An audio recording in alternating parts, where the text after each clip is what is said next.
Hello. Hi. Welcome back, everybody, to another episode of Second Breakfast Club. Live here on Natural Ruckus. Woo. Super excitement and fear. I am more than a little bit excited for what is about to happen today. Because for a long time coming, you have been trying to get to this one specific spot on the map, and you are finally there. Welcome to the Vale of Liana. So, Nice. From the last time, quick summary of what happened. Tasha got transported to the Vale and ended up meeting up with a bunch of Scamperling soldiers trying to reclaim the Vale from the Dracolich. The rest of the party had to deal with the horrors of what happens when you make deals with demons. And none more specifically than our beloved Curiosity. But now that they have all been transported to the Vale, they have the opportunity to meet up again and hopefully get themselves a nice long rest so they can be ready to take on not one, but two dragons.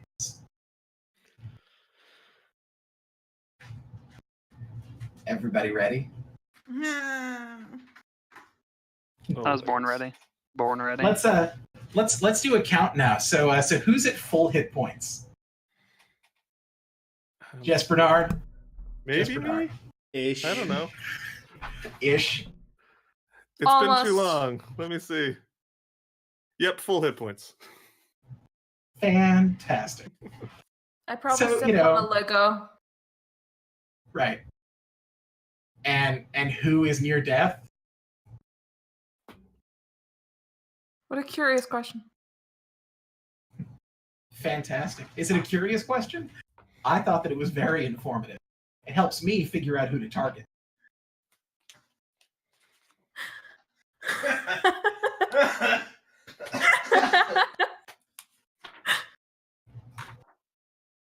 It is something Right. else entirely to see these two in the same room. It's far. Anyway, Anyway. so I believe that we should start back off with actually, you know what? Let's leave this one to chance. Who wants to roll initiative for your group? Okay, Joran and Tasha and Bernard are together. Which one of you wants to roll? Just roll your initiative. Which one of the two of you? Bernard will. Dirty 20. What did Joran roll? Something great, apparently. Natural one? Awesome. Okay, so Tasha and Bernard, you're starting things off. As you continue to mill your way through the forest, the jungle gets denser and denser as you go further into it, making it very difficult to move through, even with your mount. But you are able to make some headway. Whatever the movement speed of your mount is, half it for right now. As you are moving through the dense greenery, I want both of you to make me a perception check.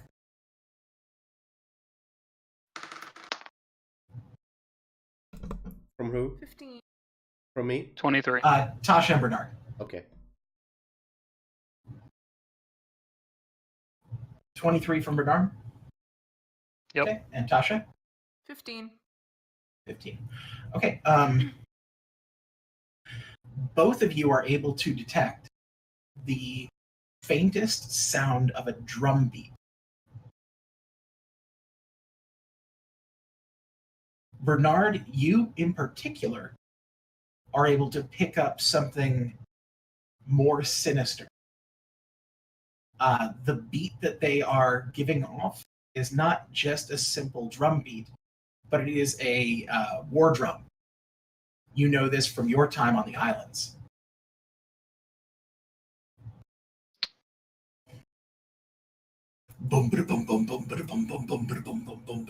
Bernard's gonna pull up on the reins on Mizuchi for just a moment and look around. This sound alerts you, not just in a way that it draws your attention, but if this was a marching beat, then it would be a steady, constant rhythm. This is one meant to drive people to run and charge. So something is either coming straight at you or straight past you.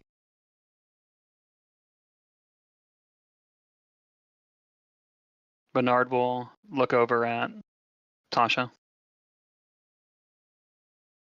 Something is going on.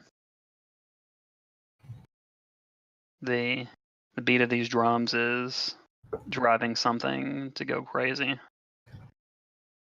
We need to be wary. Yeah, do we need to get the hell out of Dodge? That would probably be a good plan. Let's So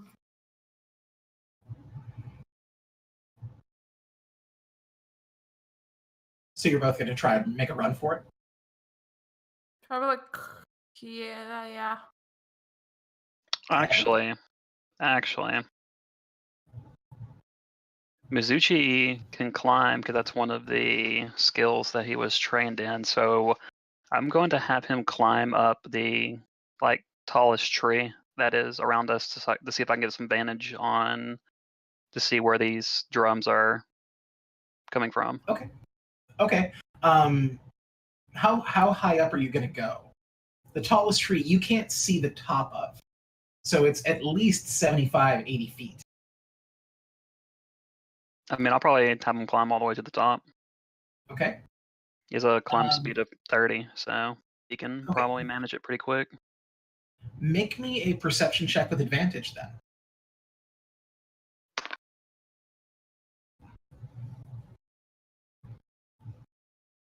$15. Okay. You get about 90, almost 100 feet straight up before you reach the treetop. And I assume you stop before the greenery that would prevent you from looking down. Yeah.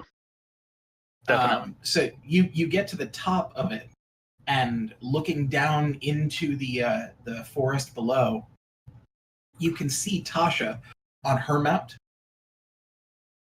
and you can see about 50 feet off in a direct path from Tasha is a band of about 35 or 40 armed warriors, complete with chain armor, that are charging not at you, but in the same direction you're heading, except, so imagine you're heading straight, they're heading sort of at an angle.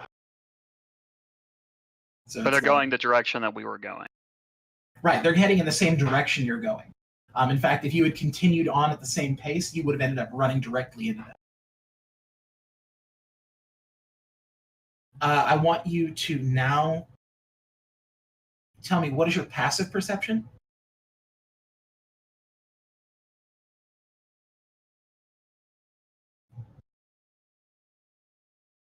Just him or both of us?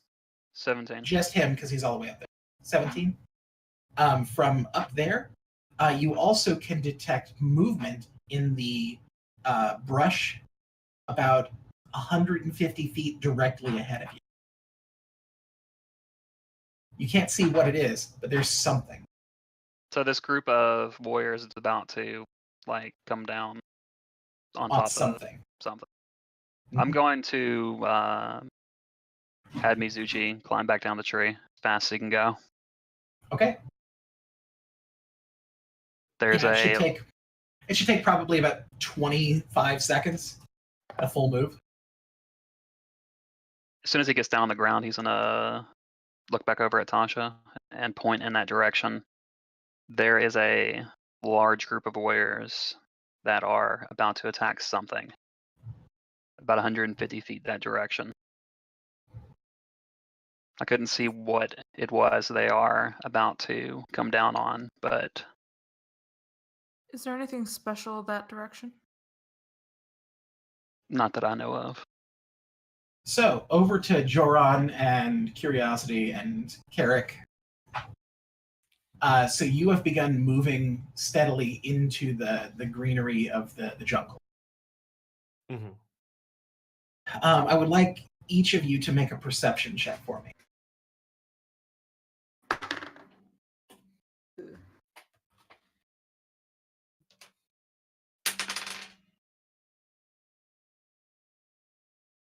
$25.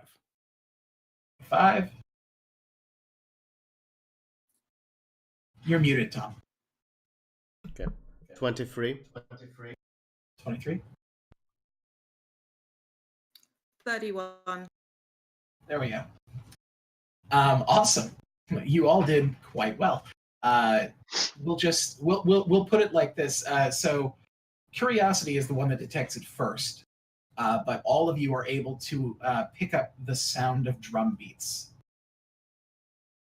It's loud and nasty, and the beat on it is not consistent or in any way. It doesn't sound like music. It sounds like something else. Joran, you're used to war.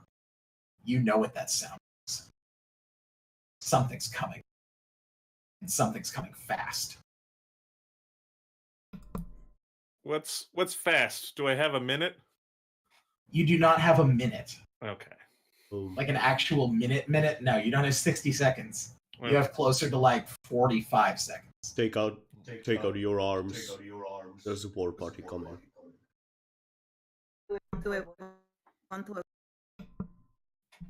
There's no avoiding it.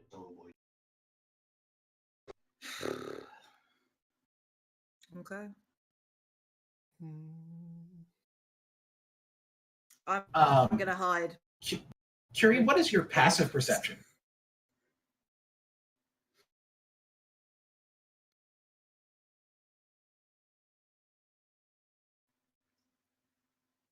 You're muted.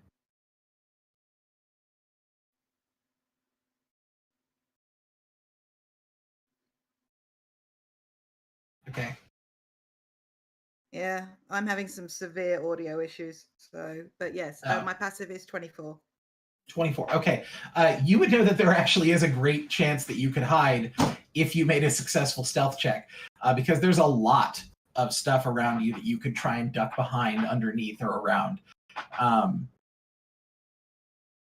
But that's what you're able to detect.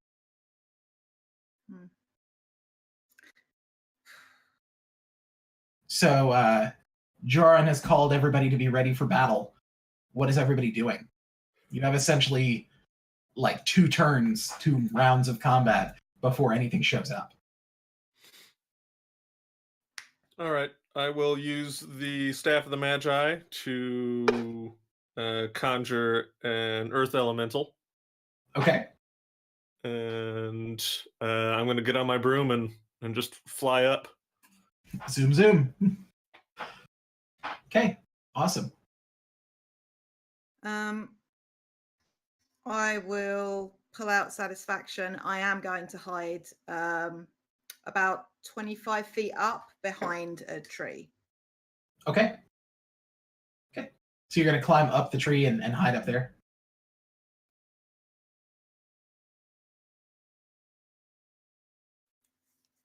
I think fly is what she's. Oh, got it. Are they? Yeah. It's so choppy. One sec.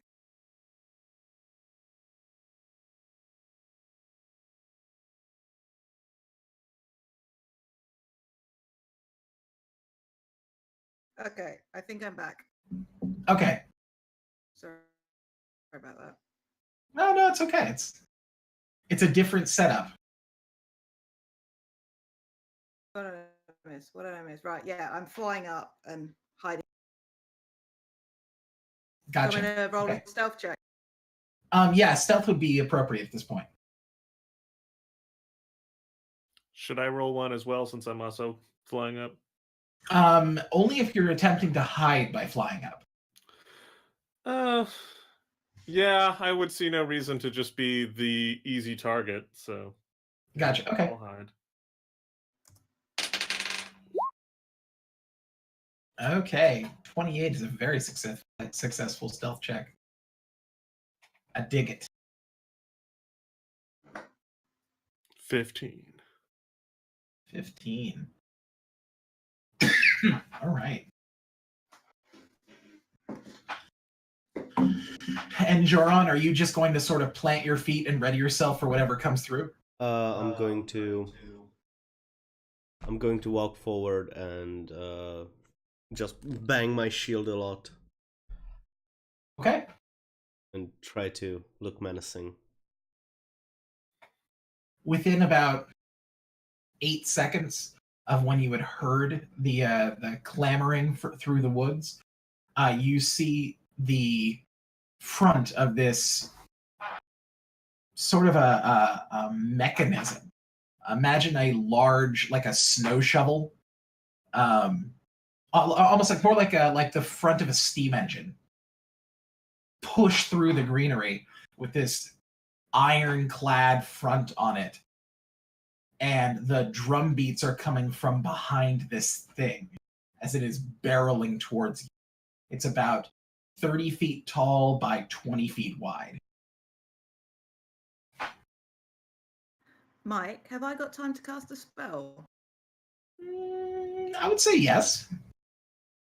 I'm going to cast haste on Juron. Okay. Because, let's make life a little bit more interesting. I dig it. I'm going to have the Earth Elemental Earth Glide to get out of the way of the giant bulldozer. Okay.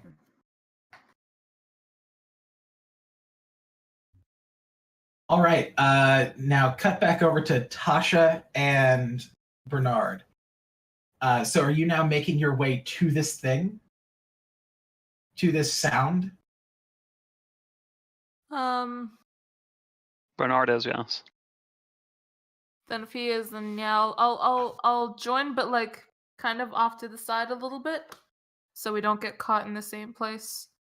Okay, sounds good. If we get caught. Okay, I would like you both to make me a survival roll. Okay.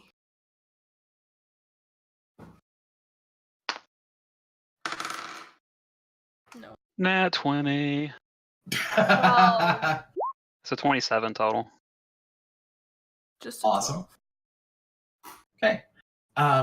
So it's almost as though you grew up in the woods, Bernard. Moving through all of this thick underbrush and through plenty of smaller shrubs and things like that would get in your way. You hurtle over them with no care. It is immediately something you're able to do. On the way in this direction, Bernard's going to pull his rope off of his backpack and tie it to his saddle. Okay. As you do so, though, unfortunately, every single branch you avoid, Tasha hits. All right. So what's your AC, Tasha? 18. Okay.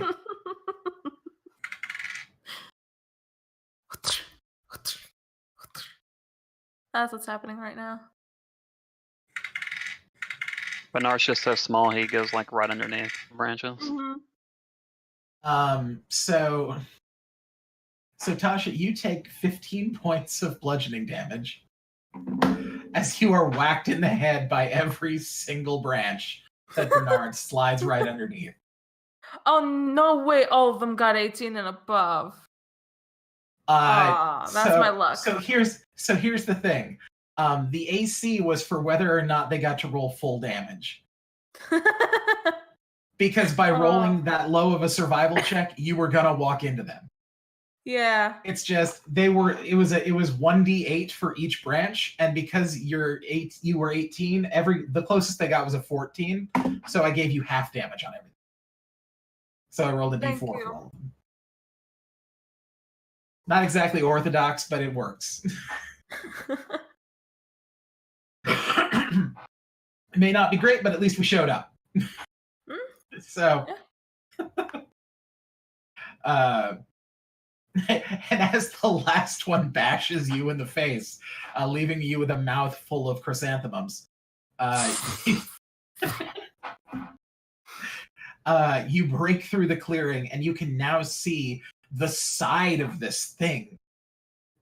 So on the side that you are facing, it is one long strip of metal.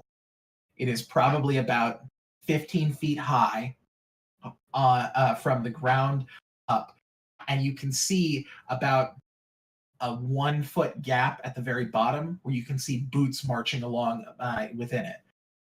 I would like both of you to make a history check.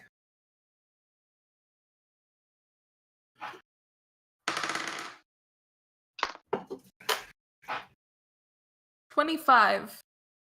12. Okay. Tasha, you get this, and Bernard does not. What you're looking at right now is a Praetorian phalanx.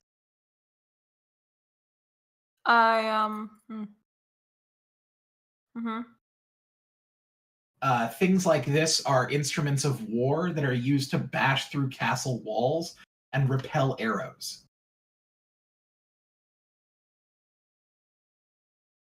In this case, it looks as though they're being used to bulldoze a roadway through the center of the Vale to get to where they're going. I use my piercing immediately. Hey, listen, I know we're supposed to meet up, but be careful, there's something big coming along the way. Oh, we are aware, but thank you. All right, now I would like all of you to roll initiative. Hey-oh. Yay! Can't even talk to them. Does anyone even remember what combat is? I have never done it in this game. Shit, that's true. He rolled a natural 1. Oh, That is so buddy. awful, Tom. I'm so sorry. Do you want these in chat, Mike? Yeah, that would make it easy to keep up with. Oh no, why? No, why? Why is it me? No. Derek, tell me you rolled higher than I did. No. No. Looks like Nairi goes first. And I believe, Jade, you will go right after with that +8 modifier. Okay. And then David, and then Derek, and then Tom. Which is great. Tom gets to have a little bit of a break. So okay, so yeah, you're looking at this thing. First and foremost, from your position, I want you to make a perception check with disadvantage. sure. Natural 1. Awesome.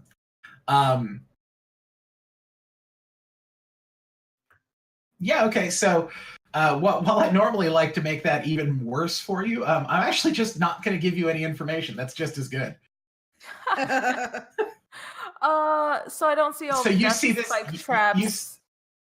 You see this threat in front of you.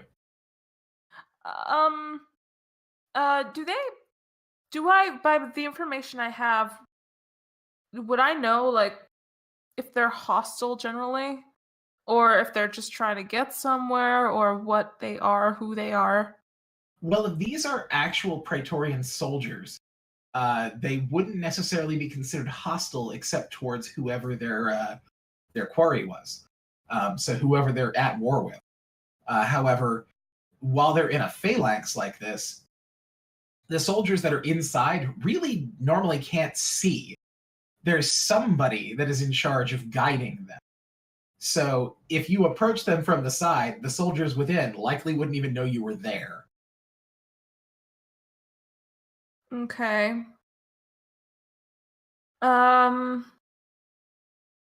Shit, I'm still on my horse. I'm You going gonna ride in like Gandalf and hop over the shields? No. I'm gonna go invisible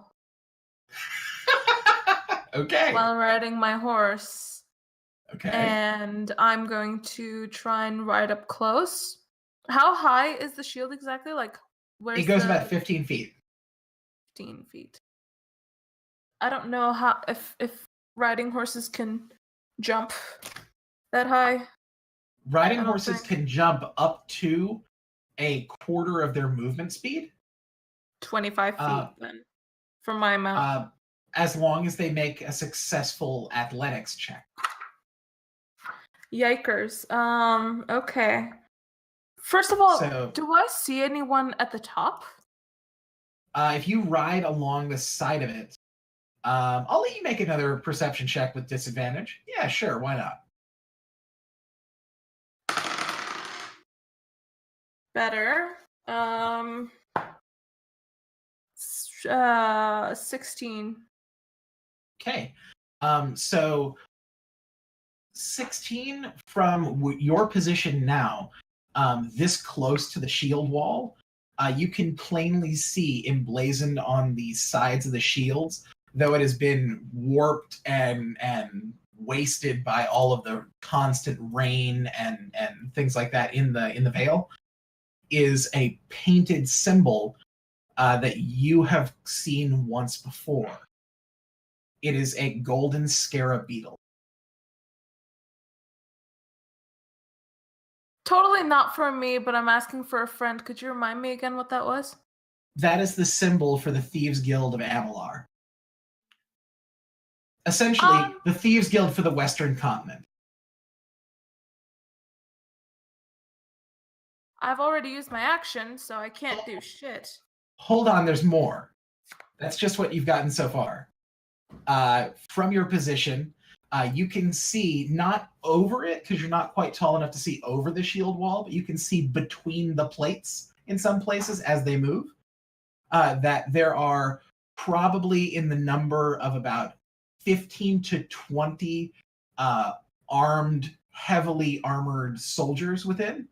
And that is around the outside of the wall. On the inner core, within that line of soldiers, are about 6 people that are decked out in wizard's robes that appear to be doing some sort of ritual on a platform that's being carried. And then beyond them is a seat that is being carried by 2 ogres. And in the seat, stretched out, legs crossed, eating an apple, is Leon.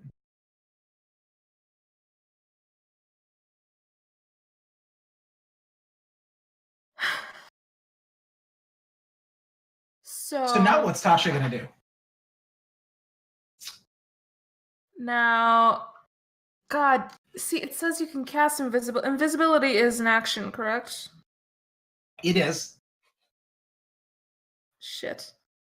Fuck. Okay, I'm going to. You still technically Right. have a movement and a minor Bonus action. Okay.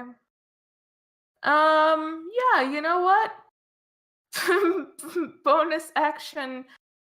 Hexblade's curse on Leon. Because she would do that. And then I'm gonna ride Okay. the fuck away from this thing as far as I can while invisible. Okay. I'm pretty sure that by casting that you break your invisibility. Do I? I've never done combat with invisibility. Is it Yeah, regular invisibility invisibility or greater?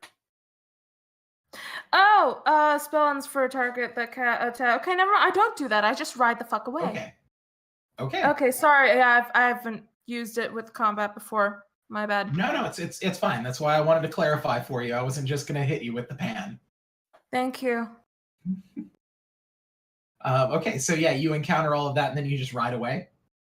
Yeah, and as soon as I'm far enough away that I'm out of earshot from all the war drums and everything, it's Leon. It's Leon. He's right in the center of it. Blow this shit up or hide. So at that moment, I'm going to cut back over to Jade.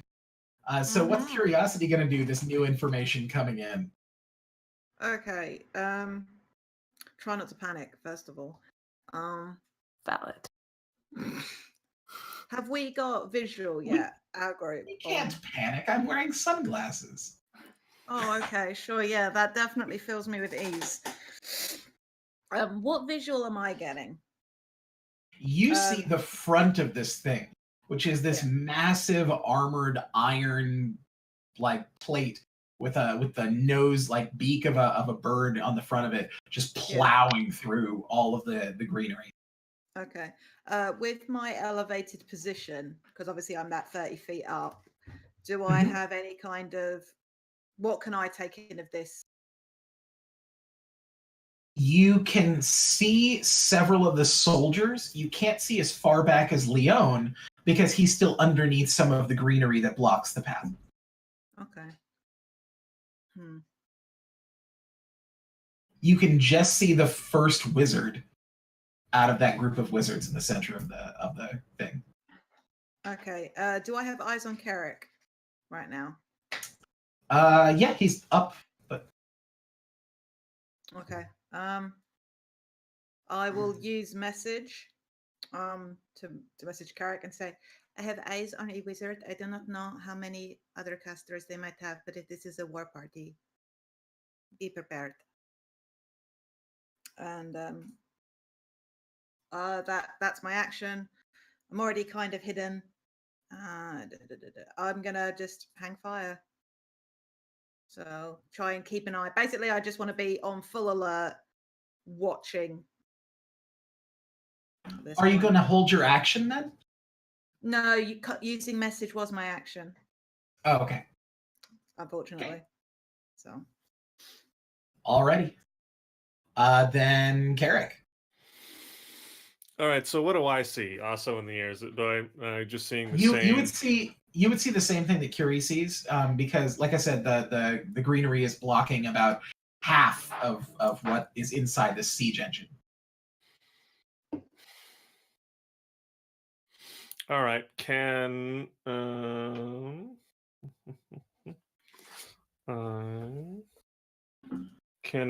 Beery kind of move around a little bit and get a better view and communicate with me what Beery's saying?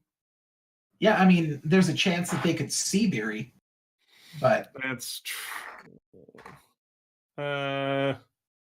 Yeah. Just giving you proper warning. They get a roll to try and see her. Yeah.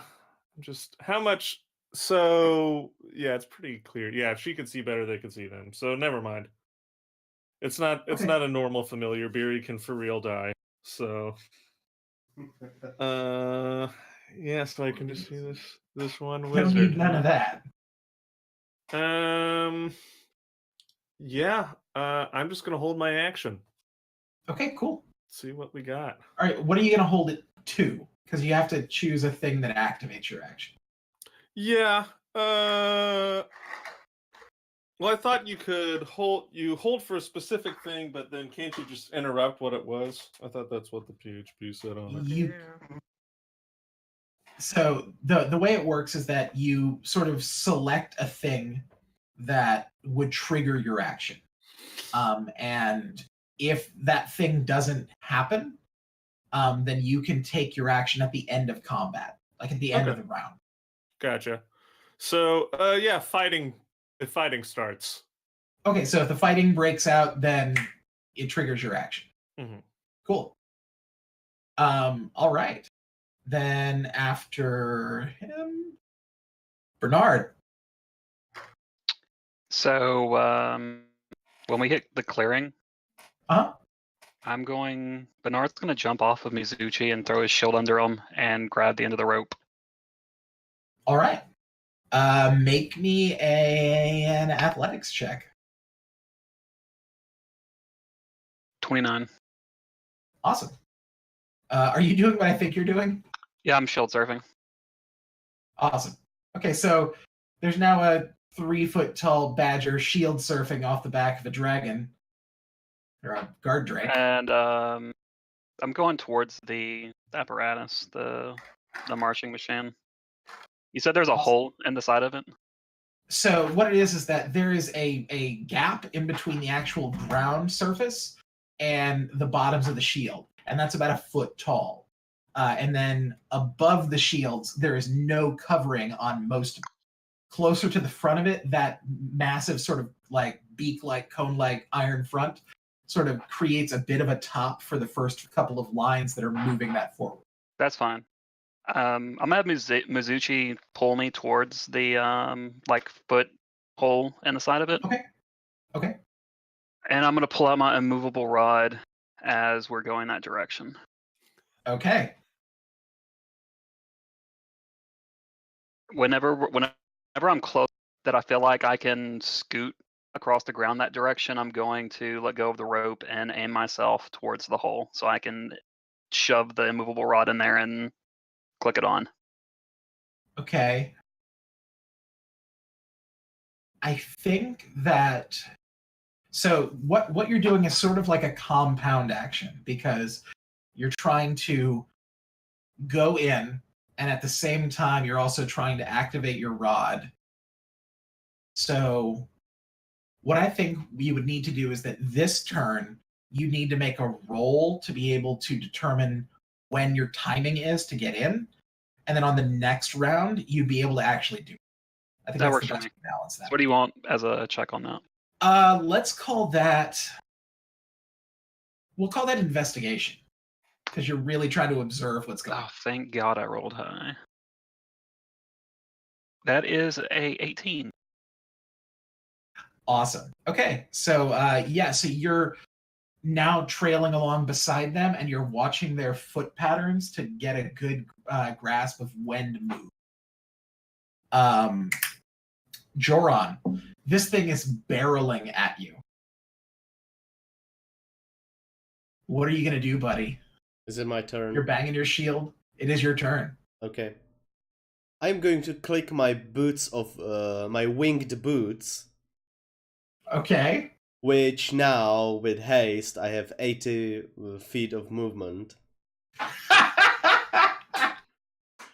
I am going to fly over this shield thing and jump in the middle of everything, like land in the middle of everything. You're gonna land in the middle of all of the Yep. soldiers that are Yep. inside it. Okay. All right. So that's your. We'll call that your bonus and your movement. So what Yep. are you gonna do? Oh, hello there. What you're doing is quite dangerous. Plowing through the forest like this. Hello, my name is Joran. Could you please stop?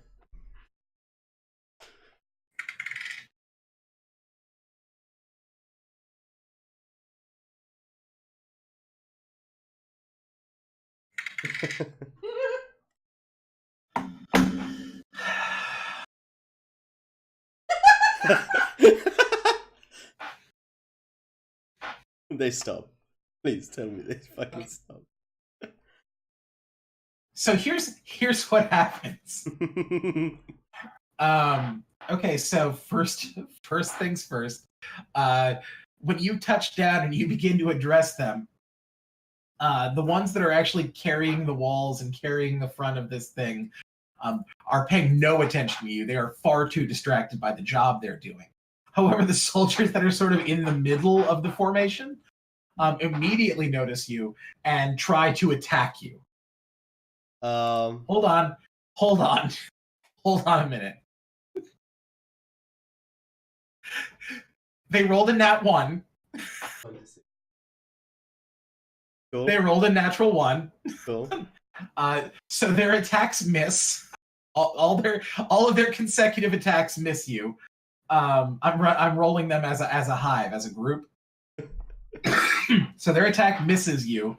However, their attack critically hits them. So Joran, this like 8-foot tall dude, lands all nice and polite in the middle of this war party, and 8 of them pull their swords and jab directly into each other. Nice. So Joran, without lifting a finger, has now killed 8 soldiers. Not kill. No. No, they all died. No, come on. No, they got a critical hit. They dealt 3d12 damage to each other. They don't have that many hit points. Spare the dying. I think that's only one target, though. I have 2 actions.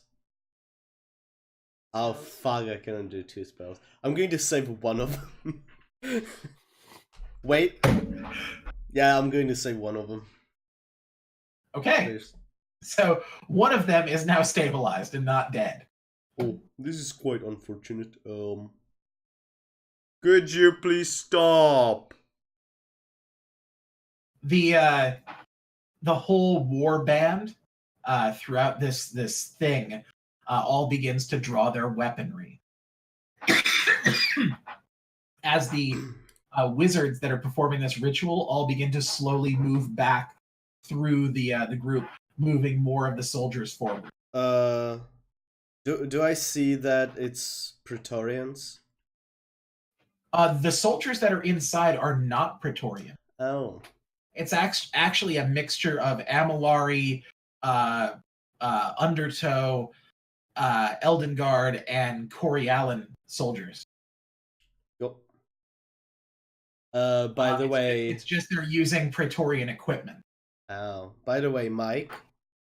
Yes. My AC right now is 26. Just that you know. It's going to be super great to try and hit you. Yep. I have a couple of questions. Okay. Did we get a short rest in yesterday at any point before any of this stuff happened? Damn it. Okay. No. Nothing. Does this count as combat has started? Yes. Okay. Cool.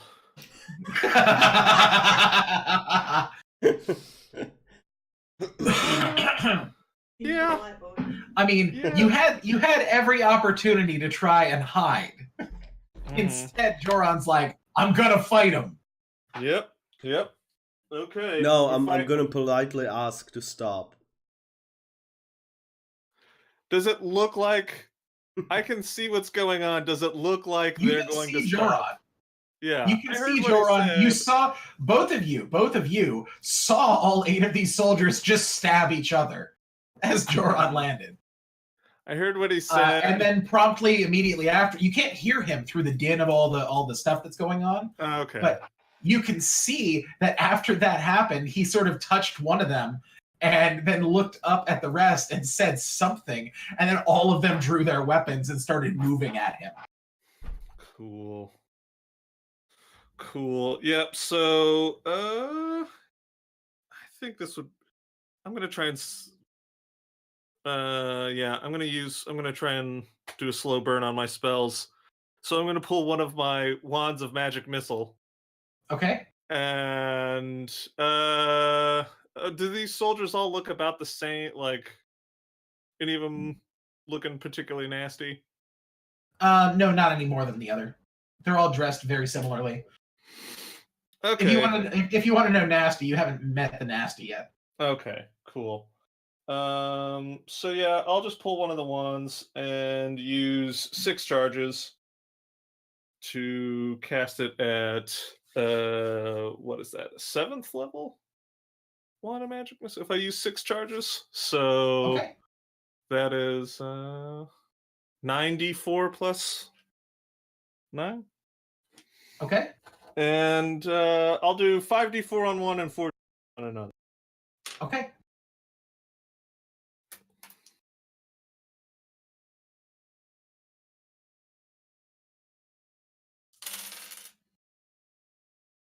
Sweet.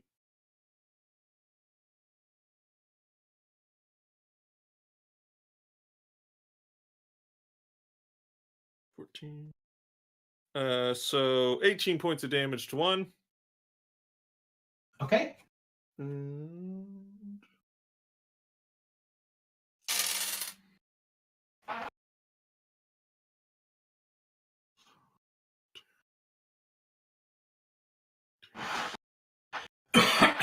And 22 to another.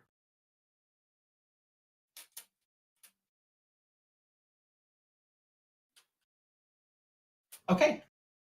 So as your magic missiles rain down on these two guys, they get to just about the edge of where the shield wall starts, and then they all go poof, and vanish.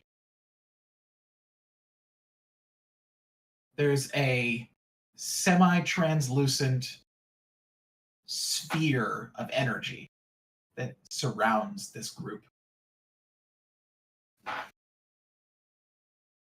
If you want to make an Arcana check for me, you can do Oh, that. sure. That's a nat 20 for 38. They are Alright, definitely okay. using. They are definitely using the shield spell. All of them have the shield spell on. That's what those wizards are doing right now. Cool. All right. I'm glad I Okay. only used a wand. Okay, awesome. So, round and around and around. The next person in the round, that would be Nairi. So, do I see this? Well, so what you see is what you got. You've seen all the things that have gone on so far, up to and including Joran jumping into the siege engine and Carrick trying to rain death from above, but it not working. So I have a question about wands of stuff. What was the Uh-huh. whole thing about if you expend the last charge? What do you roll? Depends on the wand. To ensure that the wand doesn't crumble. It does depend on the wand. Some Lightning wands, bolt. when you use up their last charge, they just simply don't recharge. Wand of lightning bolts. I need to find. Wand of lightning bolts? Yeah, I have it in my I'm- inventory. I'm in that area of my DMG right now, so give me just a moment. I'll tell You roll a d20 on a 1, it crumbles into ash and is destroyed. If you use the Okay. last charge. Yep. Okay. Invisibly, I'm gonna ride in front of the whole convoy. Okay. Where no one else is behind the convoy, hopefully. And I'm gonna Okay. pull out the wand and I'm gonna expend all 7 charges to cast it at. So first charge is 3, 4, 5, 6, 7, 8, 9 level. Okay, so let me get the logistics down. You're going to the front of the thing, or are you going to the back of it? So basically the direction in which no one's behind, because it goes in a direct line. So I don't Right. want to attack any of my teammates while doing Okay, this. Gotcha. So I'm going to be quite a bit ahead of them. Okay. Not directly in front, but like a bit ahead. And I'm going to cast it directly in the center. And it's like a 5-foot wide line that goes 100 feet long. And I'm going to cast it right at the center. Directly at the Joran. metal shields. No, Can't not hit Joran. Joran. No, I'm planning on catching the metal shields that are very susceptible to lightning, hopefully. So 9th level, that makes it 8d6 at 3rd level. So 14d6 from what I counted, if I counted correctly. They need to make a dexterity save, all of them. I need more Okay. d6s for this.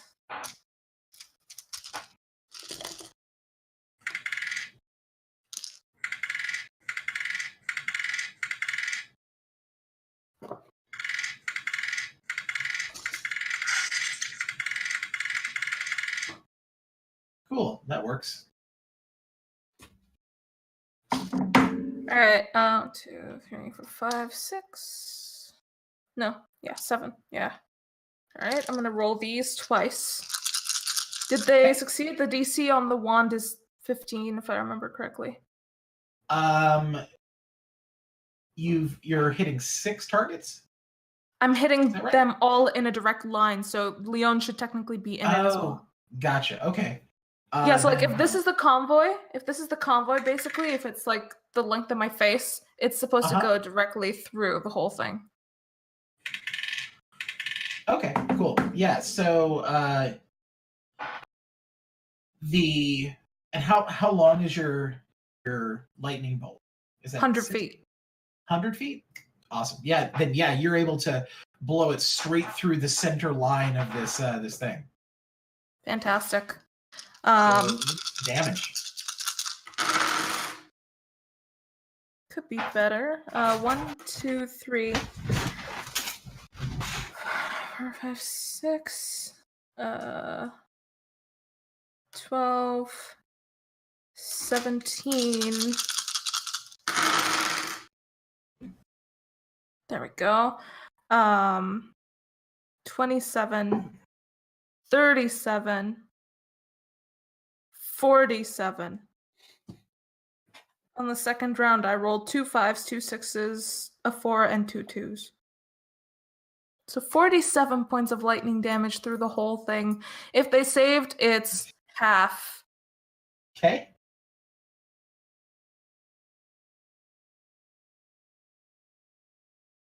So 23 is half of that. Mm-hmm.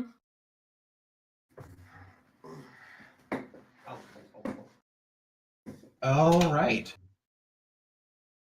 So yeah, you go all the way to the front of the of this train that's moving through the center of this forest, and blow a line of lightning straight through the front of it.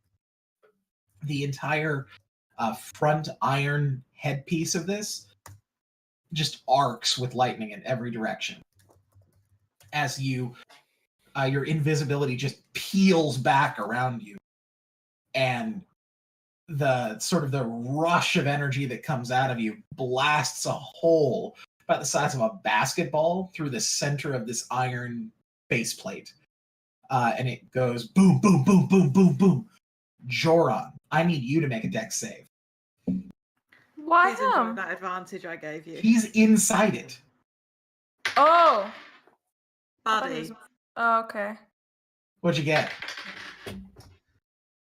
That's a natural 20. Nice. Awesome. So Joran is going to take 23 points of damage.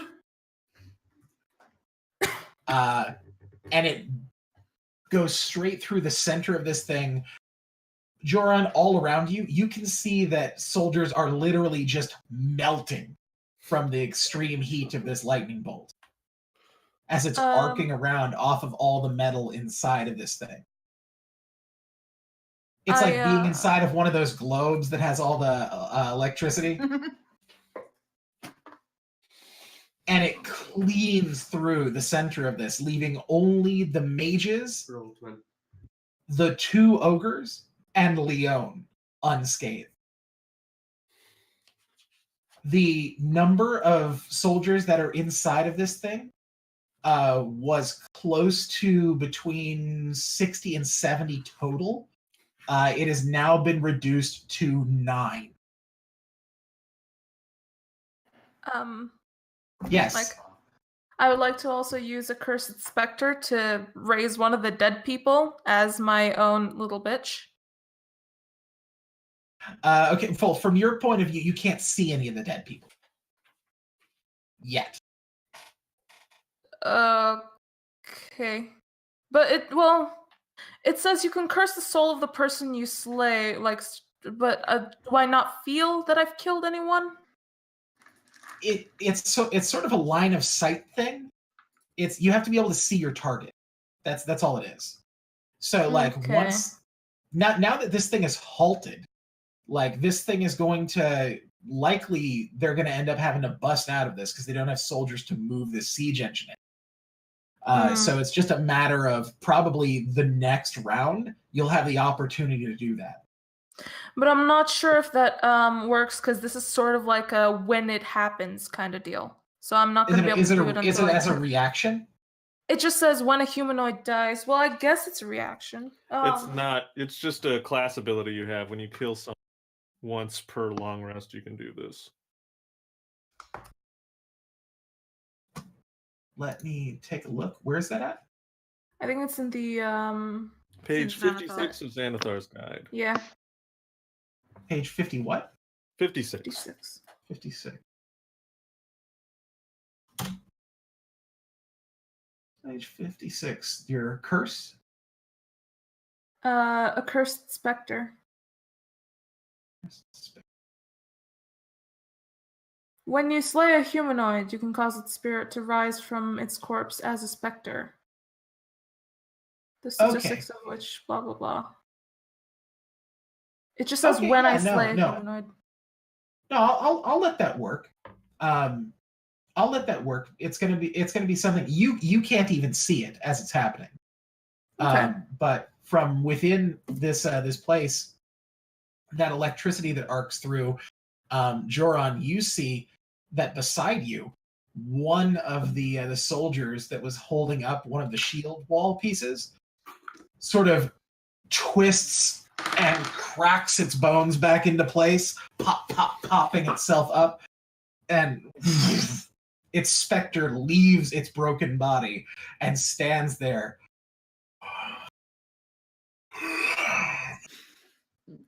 It's finally a ghost. I need to roll initiative for the specter.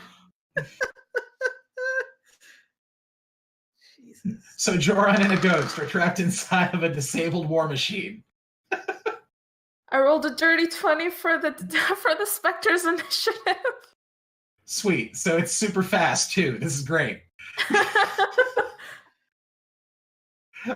Okay. Gains temporary hit points equal to half your warlock level. 69. So, awesome. Initiative, special bonus to attack based on your charisma modifier. What's your charisma modifier? It is Disgusting. +8. What? +8? Okay. So it gets a +8 to all its attack rolls. Yeah. So including the it disregards the plus already in the attributes. It just takes that plus. Fantastic. Way better. However, it's daylight Awesome. or is it sunset? What? What? Is it sunset What? right now? It counts. It is not sunset yet. It Okay. is, or actually, it is now the dead of night. Oh, good. Good. So it doesn't have disadvantage on its attacks. Fantastic. Yeah. So. Okay. You are now fighting this in the middle of the dark. Before the end of my turn, I'm just gonna yell towards where I think the spirit rose, and I'm just gonna go, kill! That's my command for it. No, I can control it. I can control it. Don't worry. Fuck's sake. Swell. This is swell. Everything's great, guys. Yeah. Going well. I very well know what Joran's feeling about this, but it's Tasha, man. Awesome. Okay. So next in the initiative order, that is Jade. So what is Curie doing? Well, first off, Jade is going to fight the secret frog in the chat for the pun he just made. No, I am going to, from my hidden position behind the tree. Shrug. I love Zamboni. It's my favorite pizza topping. From my hidden position behind the tree, a reminder my stealth check was 28. I'm going to pull out my hand crossbow and take a shot at one of the two wizards. Okay. And I'll have advantage on that because I'm hidden. Mm-hmm. Dang. That is transmogrified into Porky Pig. That's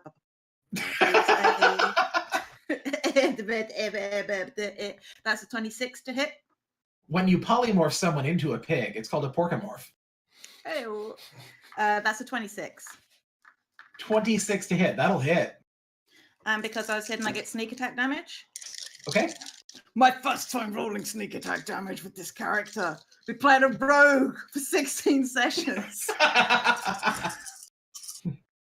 Hey, you remember that time where we went like 16 sessions without fighting anything? Okay, so I'm just doing. I think the last time we fought something, it was when Joran wrestled a dragon. 26, 30. And that went pretty well. 36. That's 43 points of piercing damage. 8d6 Man, I wish I sneak had attack. vuvuzelas. Mhm. 8d6 sneak attack. Level 16. Okay, Yeah. so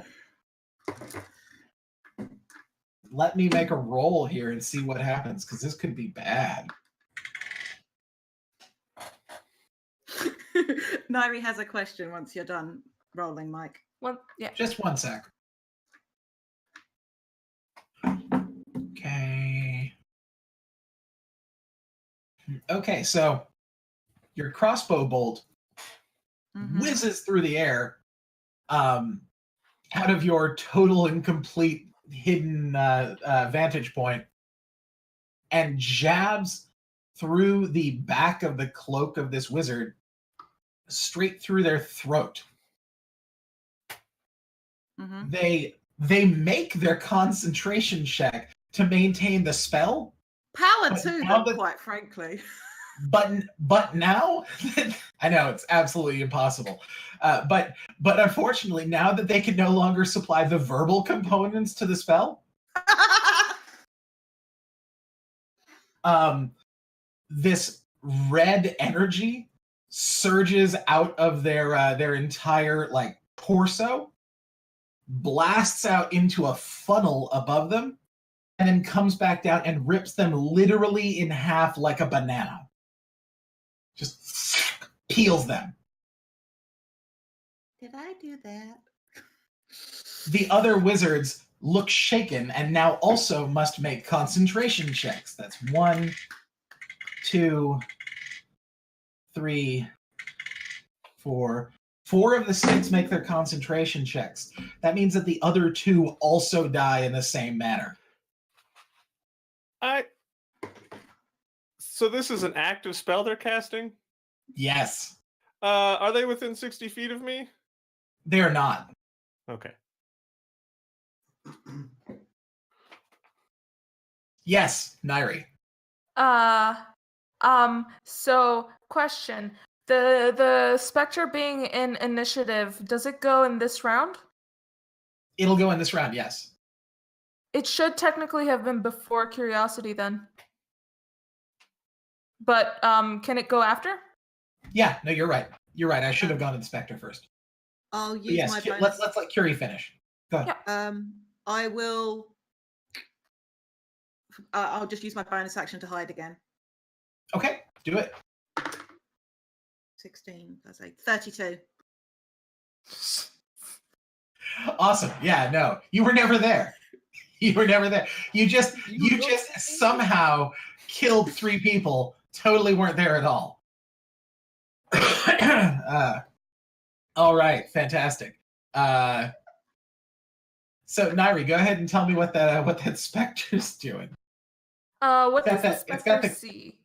It's got the kill. Can you see through the specter's eyes? No, I'm just wondering what the You know, but specter sees. For the spectre's benefit, Let's see. as you've done. Yeah. Okay.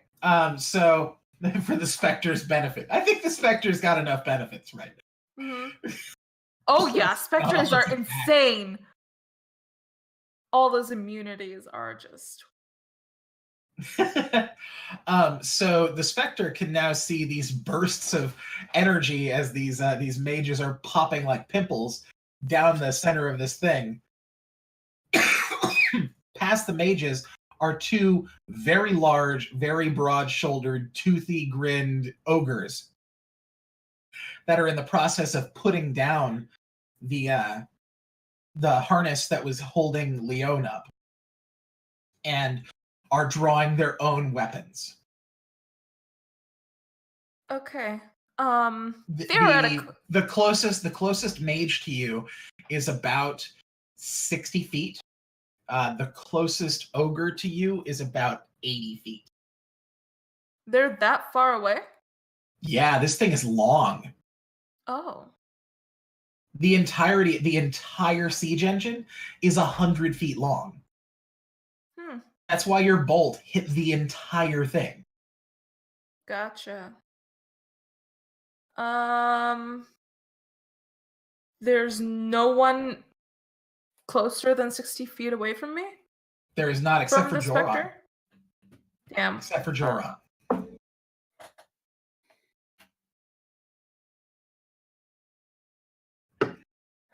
Well, it can't do. Oh, well, actually, yes, it can. So if I use the dash action and move forward, say I move for it's 50 feet fly speed. It hovers. So if I move it forward, if it moves forward 50 feet, would it perchance be able to thread the next set of 50 feet of movement through any of the creatures in a chain? Say that one more time. Let me see if I understand exactly what you want to do. So connect the dots. If I move this specter forward 50 feet, can I then play connect the dots by moving the specter through some of the targets? Like move the specter from one person to another? Just move them through, because it can move through people and that'll do something. Oh, wait. Okay, yeah, no, instead, okay, now I'm rereading it. Instead, what's going to happen is it's going to move towards the 160 feet away, and it's going to end its turn inside that thing. The wizard, probably. And then, yeah, the wizard's going to take 1d10 force damage because of it.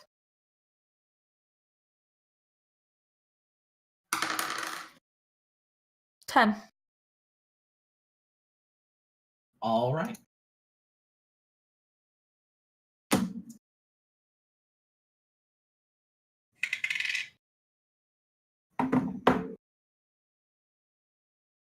Okay, it'll take that damage.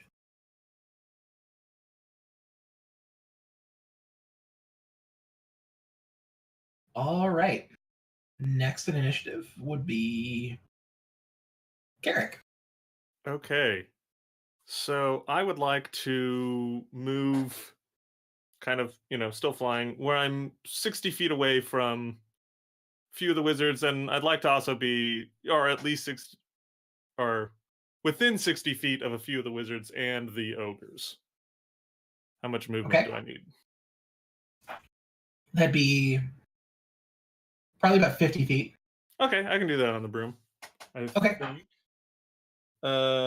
Yeah. So from there, so they're actively casting a spell. So would counterspell work to disrupt their spell, or would I need to spell magic? It's a ritual. Mm-hmm. So dispelled magic would work on the magic that is already in place because they've got some things working right now. But counterspell would work better for the spell that they're currently casting. Okay. So if that's what you're trying to target. Yeah, I just want to F what they're casting. So I'll use my reaction for the round to counterspell one of them. Okay. Just at 4th level, because I'm hurting on some of these low-level spell slots. And I will roll. Sweet. So that's a 19 on the die, so 32 on my counterspell. Okay. Yeah, you definitely are able to counterspell one of them.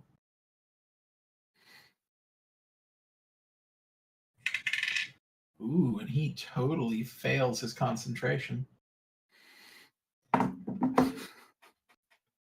So you counterspell his portion of the ritual, and upon doing so, he tries to maintain his focus, fails horribly. And then you see his entire body fold inward, and then completely gone. Sucked through a hole in space the size of a dime. Okay. I'll go ahead and have the elemental get into play here, come up out of the ground, and because why not? Yeah, it needs to start smacking some mages around. Just get it in the middle of it, and then I'm going to cast Disintegrate towards one of the ogres. So the ogre needs to make a Dexterity saving throw. All right, Dexterity saving throw. Okay. Hey guys, we're actually quite good in combat. Who knew? Well, you're a group of 5 level 16s.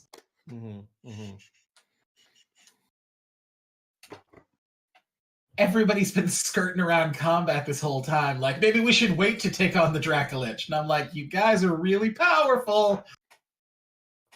Never fought a Dracolich before. Still haven't.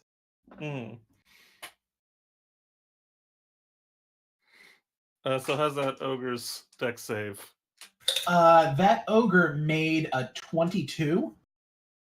I think it fails still. Maybe not. What is it? It's 8 plus my proficiency, which is 5. So that's 13. Nope, it just passed. So nothing happens to it. Okay. But yeah, do you want me to roll initiative separately for the Earth Elemental? No, we can just have it go on your turn. Okay. So yeah, it's just gonna pop up and start smashing some folks.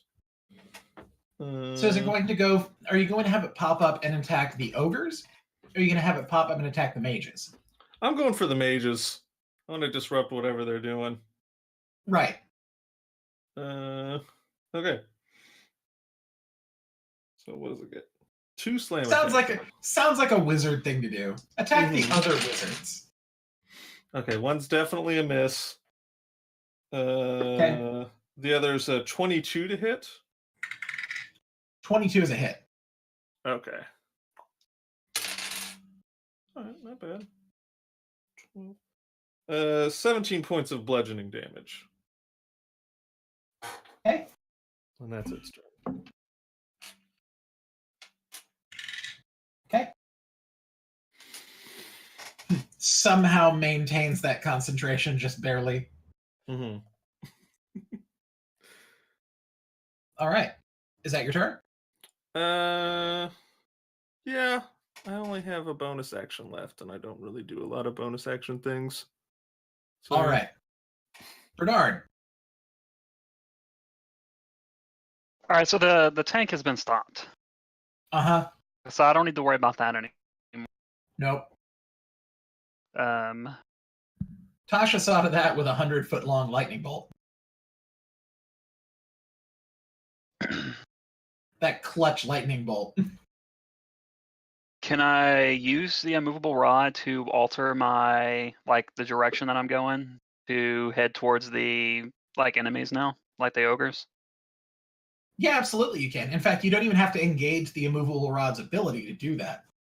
You can literally just dig it into the dirt and pivot if you want to. Yeah, let's do that. Okay. What kind of check you want for that? Let's go ahead and make that. Let's call it an athletics check. That's what it makes sense to me. 27. Oh yeah, you totally make it. So where are you heading now? I'm heading straight for the ogres. Okay, so you're still on the outside of the shield wall. The shield wall is still there. It's just the whole thing isn't moving. So if you want to try and make it to the ogres, you'll have to make an acrobatics check to ramp your shield over the shield wall and fly into the combat. Let's see. That is a 15. That's a 15? Okay, Yes. so you dig down in with your immovable rod and pivot around, and when you swing around, the point in front of your shield curves up the side of the shield wall that is in front of you and launches you about 30 feet into the air. You are now passing over the whole thing. You have the opportunity to sort of dive down in instead of continuing your trajectory that would take you to the other side of the phalanx. But doing so would essentially mean that you would lose your shield until you recovered it. Yeah, I'll do that. Okay. So yeah, you duck and dive and you land. You are now standing within 5 feet of the mages. The ogres are about 20 feet directly in front of you. Well, 20 and then 30. Because they're in a line. The mages and the ogres are in a line? No, the mages are directly beside you. The ogres are in front of you, One of them is 20 feet, and then one of them is 30 feet because it's 10 feet further back. But the two ogres are in a line. The two ogres are in a line, yes. I'm going to grab my javelin of lightning off my back and throw it at the ogre. Okay. It's going to be a lightning type of game today. I see it. Yep. Did How anyone get the shocking. weather report? That is I'm sorry, Jake. That's a dirty 20 to hit. All right, awesome. Yeah. So you hit the first one, but not the second one. Awesome. When it's in the air, I'm going to speak the command word, so it turns to the 120-foot bolt of lightning. Okay. So each creature in the line, excluding me and the target, needs to make a dexterity save. Okay. It's 13. Okay, even before its bonus, I made it because that guy's got a 17. All right, well, he'll take half. Cool. All Tell right, me what so the one that I hit with the lightning, but with the actual javelin, is going to take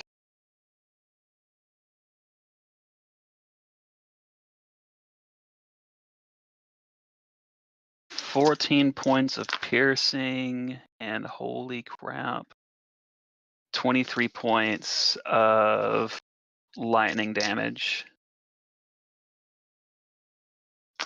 And then the guy that failed the save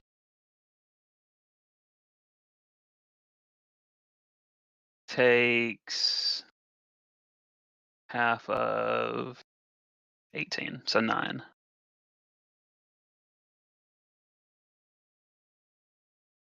Takes how much? 9. Okay. Okay.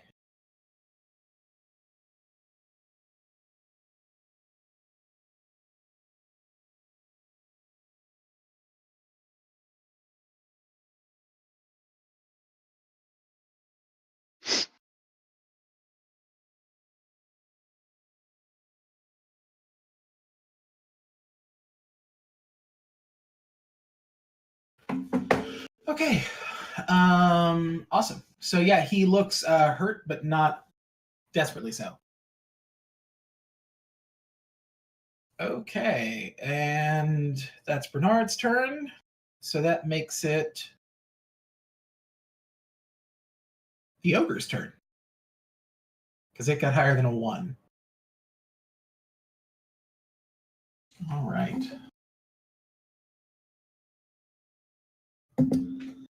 All right. So, the ogre that is at the back, Bernard, Joran, and the Spectre can see this. And I think, yeah, Carrick, you can see this too. The ogre that's at the back begins to cast a spell. And that is going to take a little bit of time. It should pop off next turn. Okay, cool.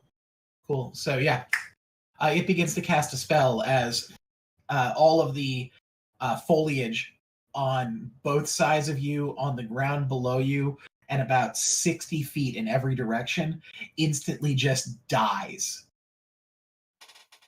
Just immediately blacken, decay, and rot as all of its coursing life force flows back into the phalanx. And Tasha, from your perspective, you can see the lights or the eye holes on it begin to glow with this red light. Is Carrick not gonna I counterspell already this? counterspelled this turn, so Shit. yeah. Can I? Wait, actually, can I see this happening? Can I see the You spell see being the lights. cast? You don't see the casting. You don't know what's Fuck. casting it. And then the other ogre is going to charge at Bernard. What's your AC? 18. Okay.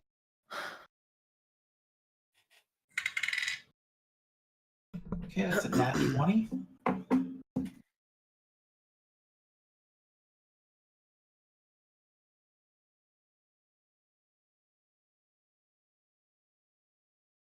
All right.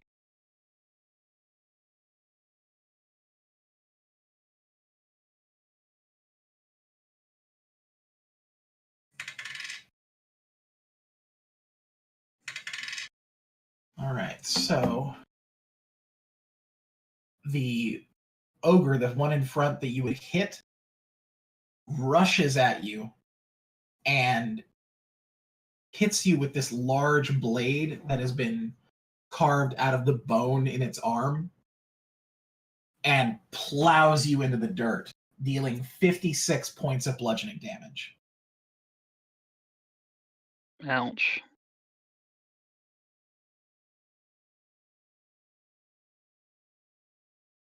Probably time to rage. Yeah, it might be. And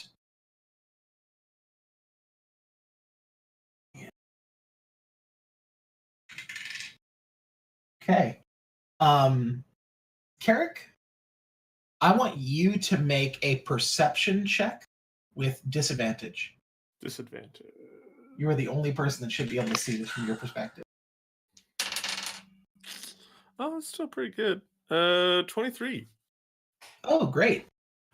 So as all of this mayhem is going on, like one thing after another, you see Leon has now calmly gotten out of his carriage and has walked off into the forest. Okay.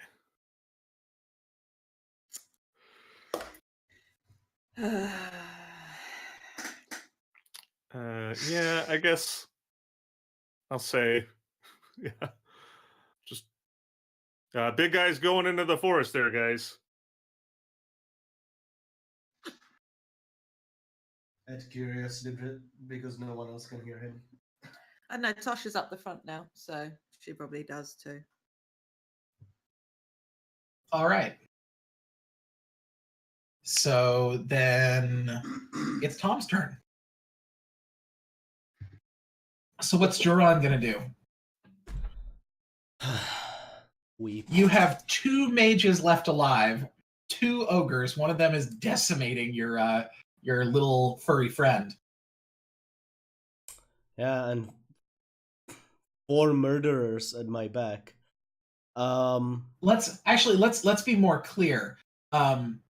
Since Joran doesn't know Bernard, you see this massive ogre come down and try to kill this fluffy little woodland creature. How far is the other ogre? The one casting? The ogre that's all the way at the back, from you, he's about 70 feet. I am going to start flying over. When I'm close, I will point my finger at the ogre that attacked Bernard, and I'm going to go. You stay there. Casting Hold Person at 2nd level. Okay. My save is 19. What is the save? Is it a wisdom save? A dex Wisdom, save? yeah, Or what? wisdom. Wisdom? Think you've got him. Nice. I fly over to the other ogre. I'm going to take my Sword of the Guardian. Oh no. First time we're getting to see this thing thrown. And I'm going to do the bludgeoning, which is D10 plus strength. Okay, D10. But first, let me take But this out. first. But first. But first. That is how Joran finds fuck. butt first. That is 15, 20 to hit. No. Okay. No, 12 to hit. Sorry. With the first attack. Okay, yeah. So first things first. That hold person did work. That went off. Cool. And your attack, is it against that one or is it against the other one? Against the other one, the one in the back. Okay, and it was what to hit? 12. Only. That is a miss. Okay. That is a 23 to hit. Okay. That's one. Okay. Yeah, that's a hit. That is a 17 to hit.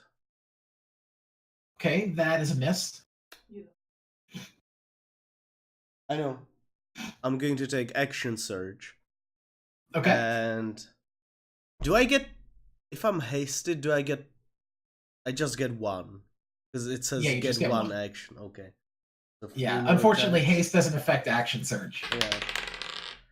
Yeah. 28, that hits. 24, that hits. And 18. 18 hits. Okay, 4 that hit. That is a... Yeah. Okay. Yeah. Whew. Okay. I'm going to write it down because that's going to be a lot. Okay, that is that plus. Nice. That plus.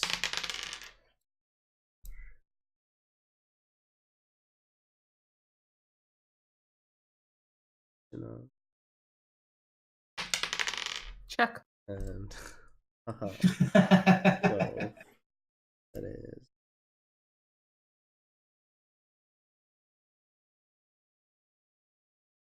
58 points of bludgeoning damage.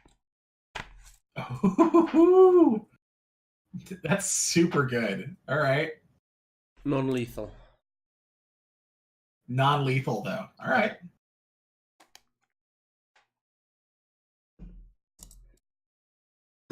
Cool.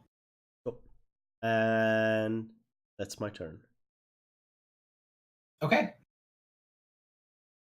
Then it becomes Nairi's turn. What's Tasha doing? Tasha hears the fact that Mr. Asshole is walking towards the forest. Mhm. She's gonna ride. She's still on her steed. She's gonna ride 100 feet past this thing. Can she see Leon? You said he was walking calmly, so he should still be close. Mm-hmm. Can she see Yeah, him? he's walking calmly. Go ahead and make a perception check. Oh boy. Actually, make an investigation check. You're really looking for him, so. All right. Okay, 24. 24. Yeah, you see a figure about 60 feet in. Perfect. Mike, Yes. I'm gonna use my action to cast Force Cage on him. Okay. What it does. I dropped my phone. I'm so excited. An immobile, invisible, cube-shaped prison composed of magical force springs into existence around the area you choose within range, which is 100 feet. Okay. A prison in the shape of a cage can be up to 20 feet on a side, so it's 20 by 20. Made from half-inch diameter bars spaced half-inch apart. That's if I chose the other form. So when I cast a spell, any creature that is completely inside it is trapped. Creatures only partially. That doesn't matter.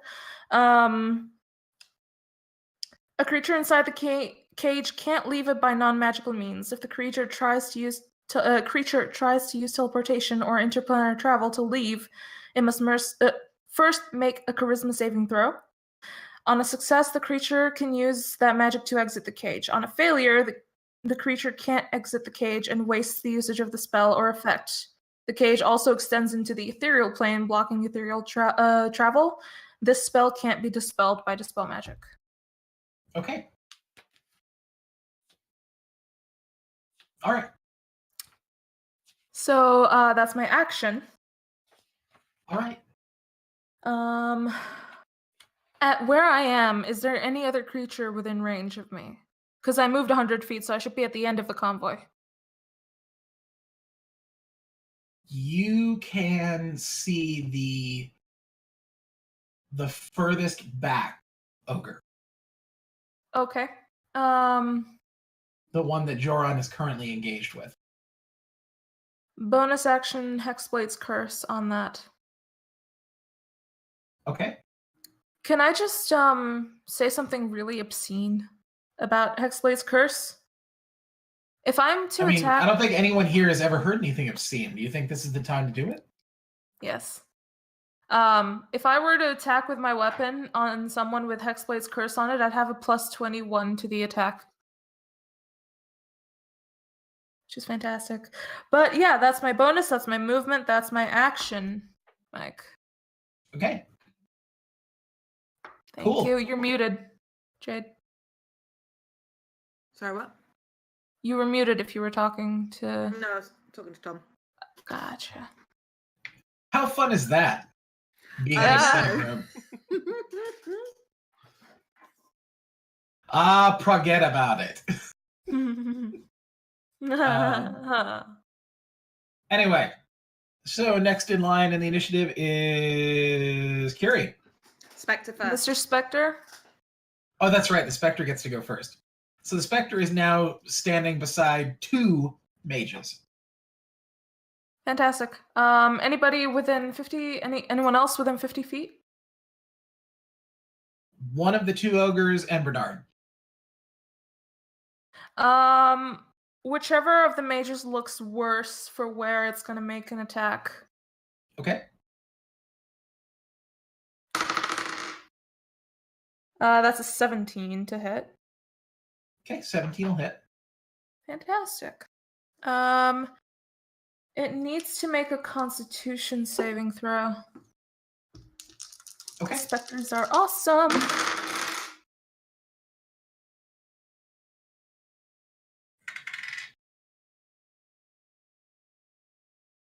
Okay, it rolled a 22. Yeah, that's fine. It takes Is it 6... fine? Is that okay? Is it okay Yeah. I rolled a 22? Yeah. It takes 6 points of damage, and the creature's gonna move into that wizard space. Move into the wizard. Yeah. So it's Is it gonna take buy him extra- dinner first? No.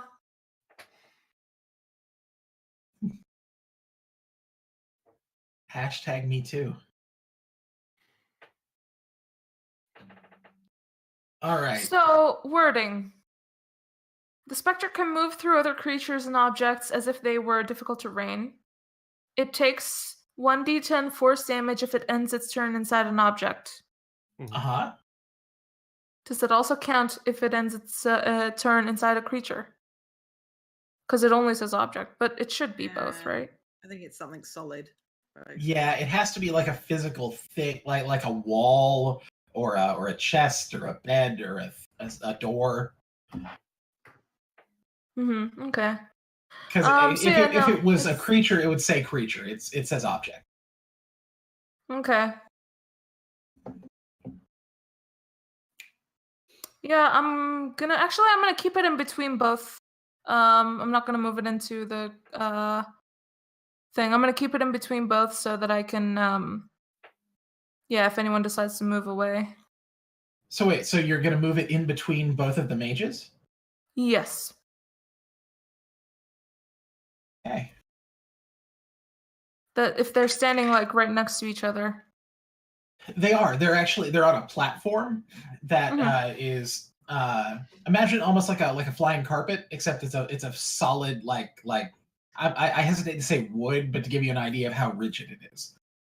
There's a platform that all of the mages were standing on top of that was sort of floating along with the phalanx. Okay. So they're still on top of it.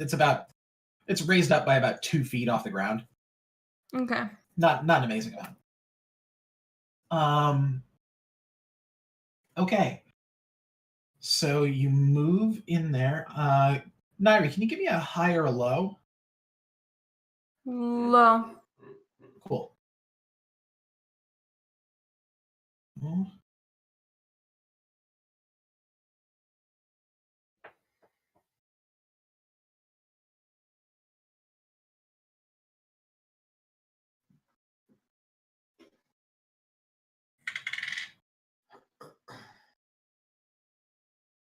Your specter takes 66 points of damage as it moves onto the foci for the spell that they're doing.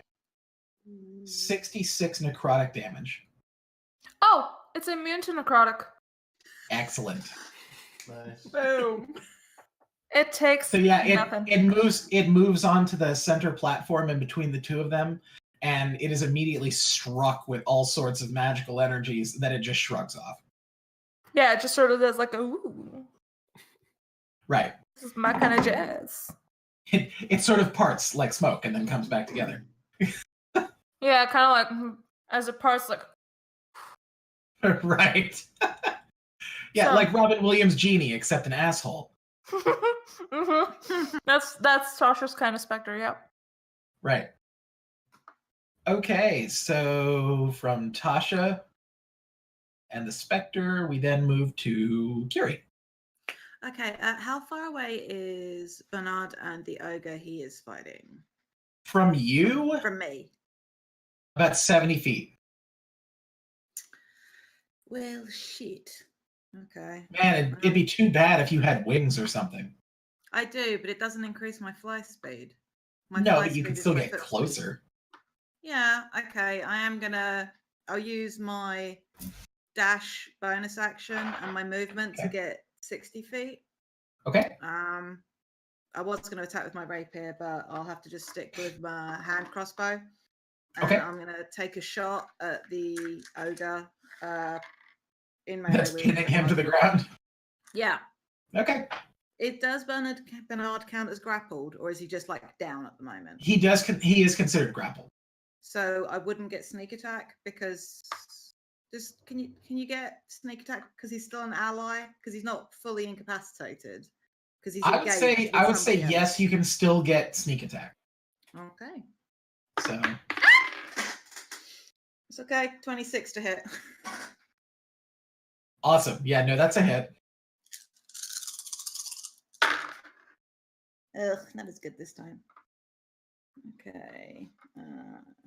11, 14, 16, 19, 24, 28, 31, 32, 39 points of piercing damage. Okay. Like I'm aiming sort of like for the squishy bit at the shoulder joint to like the Okay. back of it to get him to sort of loosen that grip on Bernard. Okay. Yeah, no, your crossbow bolt strikes true, and you hit exactly where you wanted to hit. The arm though does not move, like not even to react, because of that hold person. Oh, of course. Oh, then that would have been an auto crit.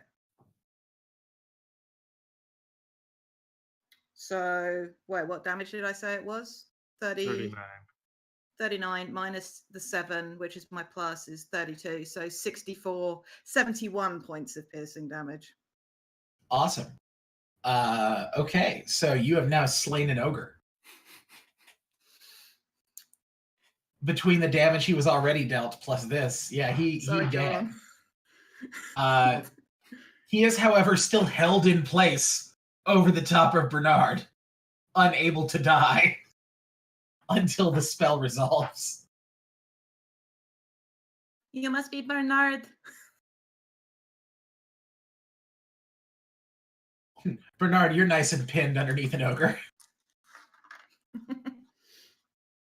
So from Jade, we move to David. What's Carrick doing? Okay, so one of these ogres is still casting a spell, or the spell already Uh, happened? So the spell already happened. Okay.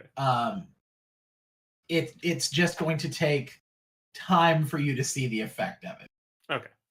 I was Well, just heck making that. if it was still casting, I could do something about it. But so in that case, I will cast Crown of Stars at 8th level. So I'm running out of combat things I can do.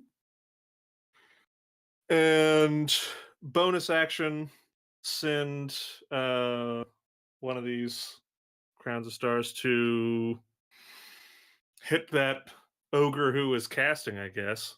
The one that's engaged with Joran right now? Oh. Yeah, I don't want him to hurt Joran, so yeah. Why Okay. wouldn't I? Yeah. So I gotta make an attack.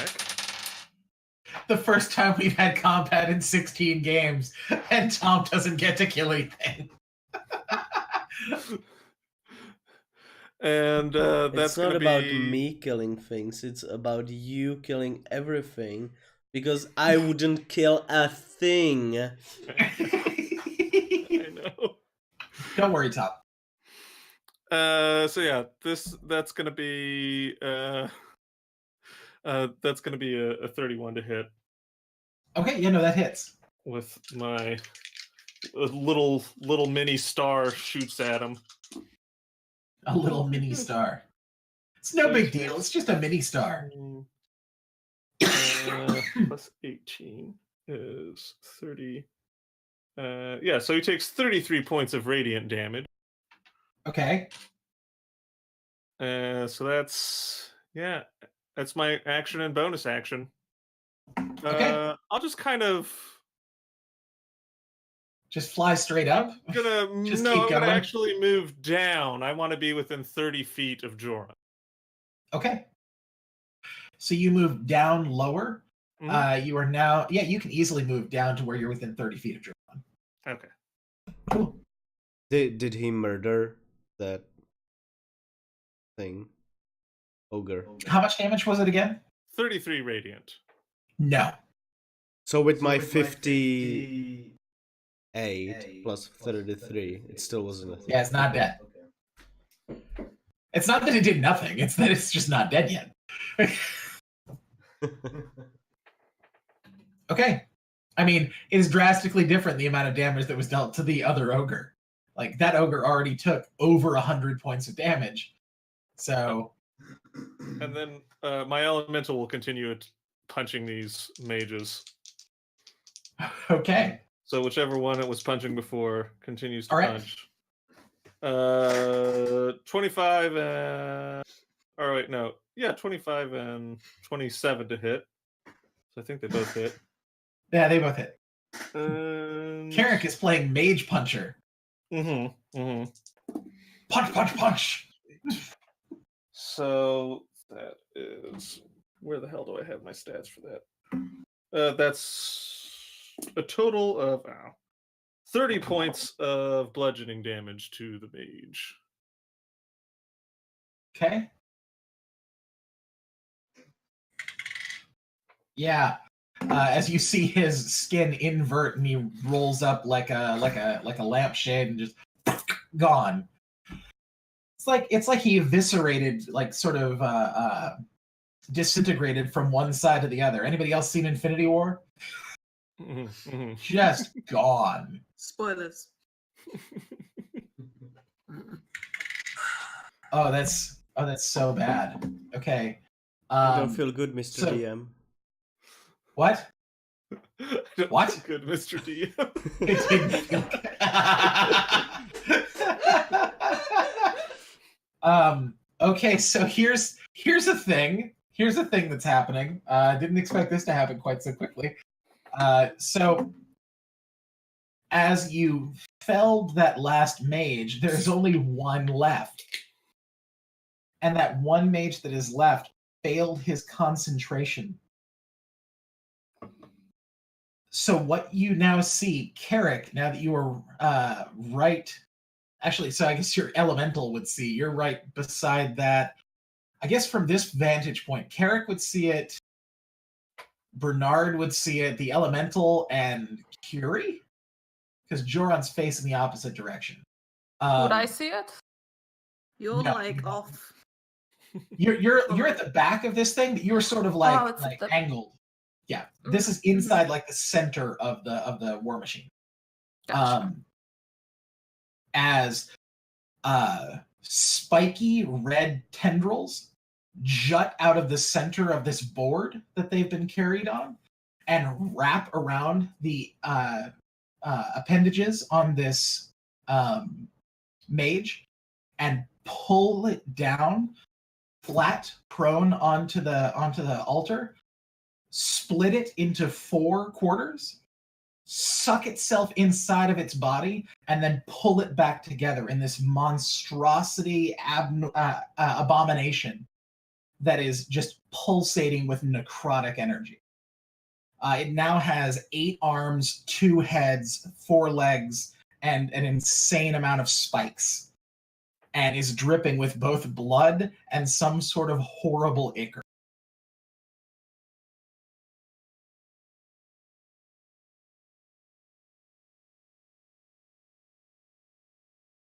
So that's the elemental, right?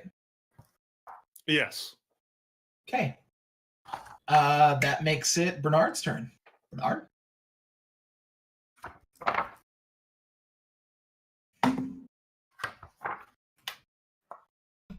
You're muted. Oh, I was muted. How far is the abomination from me? From you, like 5 feet. So Bernard's gonna rage and activate the Dwarven runed gloves at the same time. Oh shit, okay. So he's gonna go from being a 2-foot tall badger to an 8-foot tall badger. And as he stands Okay. up, he's gonna pick up the ogre to use as a club. Oh, holy shit. That's like bad. Like, oh. Tasha goodness. approves. Yiff. So yeah, he's gonna pick up the ogre and try to swing the ogre into the abomination. Okay, go ahead and roll that attack.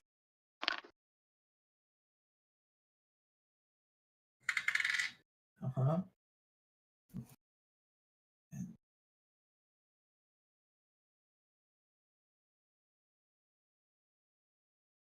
That is a 26 to hit. That'll hit. Okay, go ahead and I want you to roll the damage for it. I'm not going to roll the damage for it.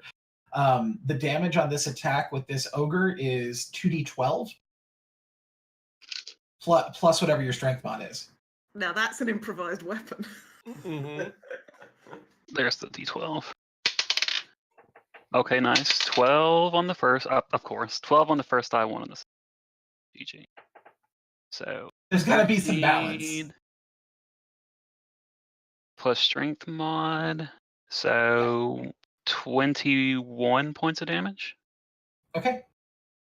from the first attack. And then he's going to swing the ogre again if there's still enough of it left to use as a... Yeah, so the first hit takes off the half of the ogre from like about the groin towards the feet.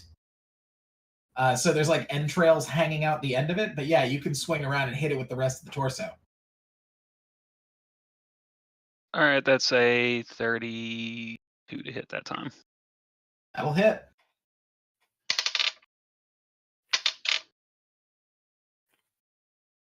$16 with the second hit. Okay. I'm wrong on both accounts. It's 8 more damage total. Forgot to get extra damage while I'm raging. Oh yeah, so another 16 damage on top of that, so 32 plus 42, And then- 47. 47 damage? Yes.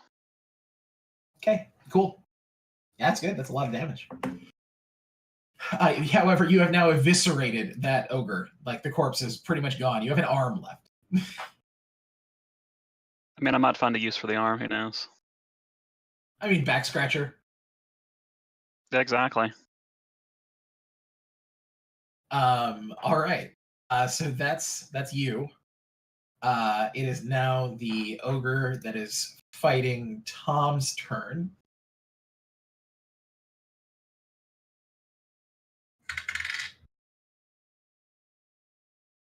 Okay. It rolled to attack you and missed.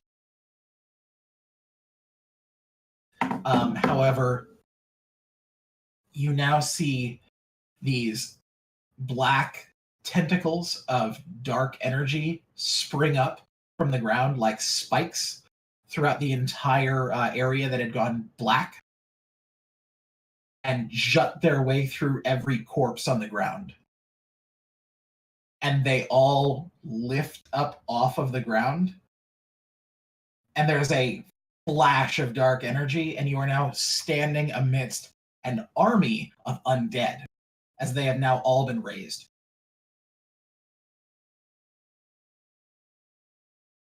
Turn on the. Cool. What?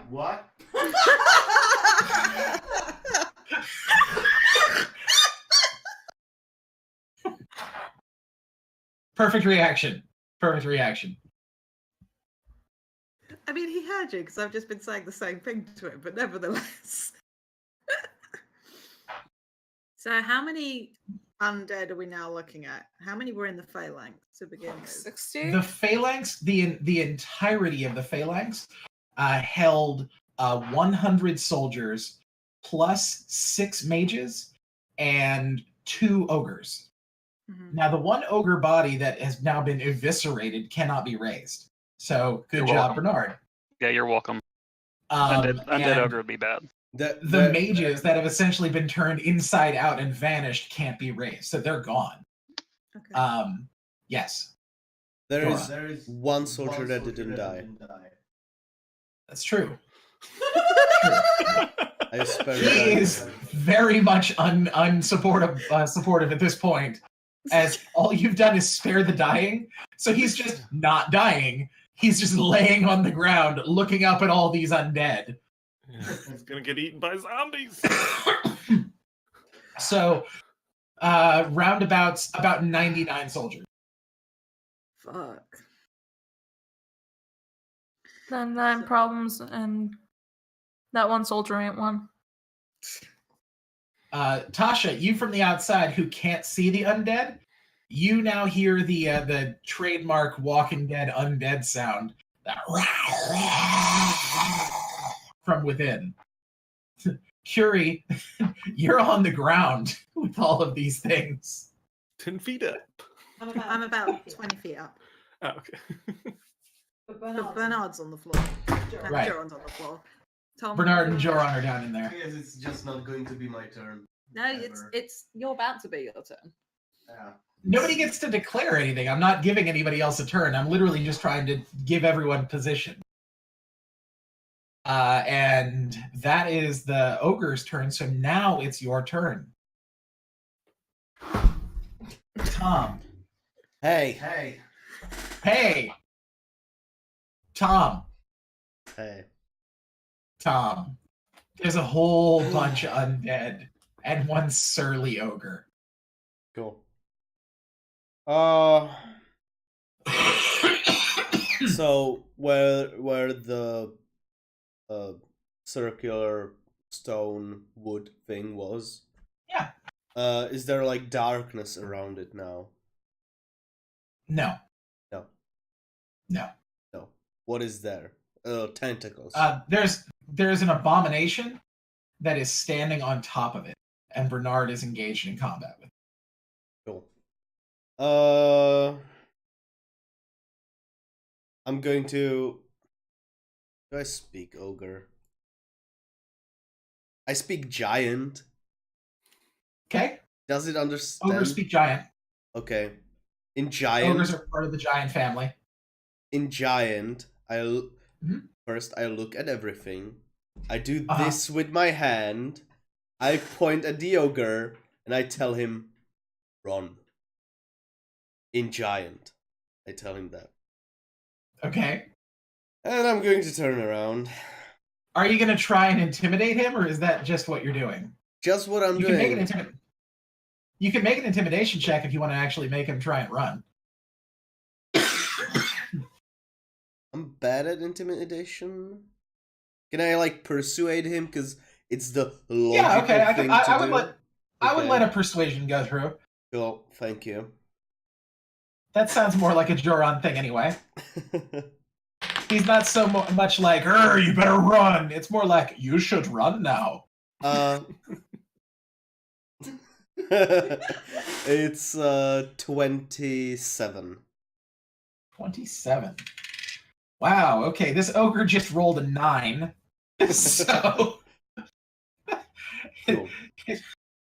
So what do you say exactly to him? Just run? Yep. And I like point out what the fuck just happened. So the ogre looks at at all the devastation that it has now wrought, and looks at you and nods, and then runs. Cool. Now I'm going to run with my 80 feet over to the abomination and, well, unleash my attacks. My slashing. For a minute, I legitimately thought you were going to say, and now Joran is going to run behind the ogre and just leave everybody behind. All of a sudden, Joran and the ogre have relocated. 27 to hit. Abomination. They opened up a bed and breakfast, and 27 will hit. They got an Airbnb somewhere in Pretoria. 25. 25 will hit. 15. Does not hit. Calling it like I see it. 22. 22 will hit. Okay. 29. 29 hits. Okay. 26 hits. Okay, 5 attacks. 26 hits, yeah. 6 with the heist. Whole round of attacks, you get 1 extra. Sorry. You get 1 attack. No, I get attack round. No, I don't. Isn't it an attack? No, I get attack round. It's an attack action that can be used to make 1 attack, specifically what haste says. Oh. Oh, fuck everything then, I guess. Sorry. But you still got 3 out of 3 attacks. Yeah, it's so good. It's so good. Thank you. I told you. I'm sorry. Fucking. Tom. There's no latency. Just listen to Jane. They know what they're talking about. Okay. I mean, when it comes to haste, at least.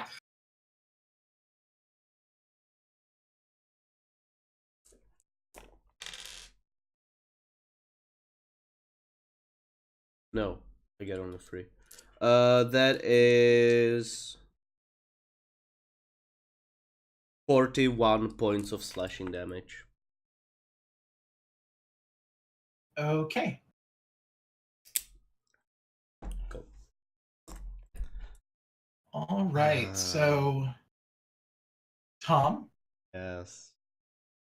how do you want to do this? With all my spite against my own party, I am going just with this face. John takes the 2-handed sword in one arm, which he does, puts it on the shield, and jams into it and just runs inside this giant thing. Awesome. Yeah, so as you sort of slam it home, it catches partway into it, and you have to really press your weight behind your blade. And as it squelches through the other side of this massive thing, you can hear it sort of quivering and screeching and snapping at you with jaws that you can't see. And then it goes limp. And it falls back into its 4 distinct chunks of mage, complete with ectoplasmic goo running off of it in every direction. And as it does, the platform that you're standing on top of drops the 2 feet and then puts you on ground level. The undead that are all around you are now looking directly at you, Joran. I now need you to make an intimidation check.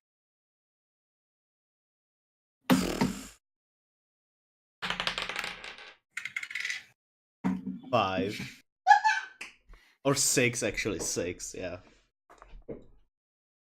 So the undead, they don't run. They don't flee.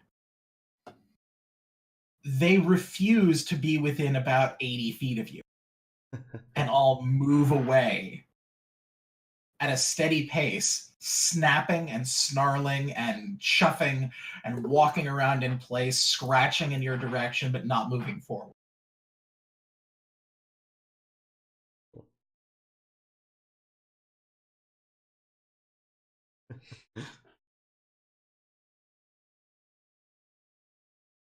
Take care of them. And tell the party.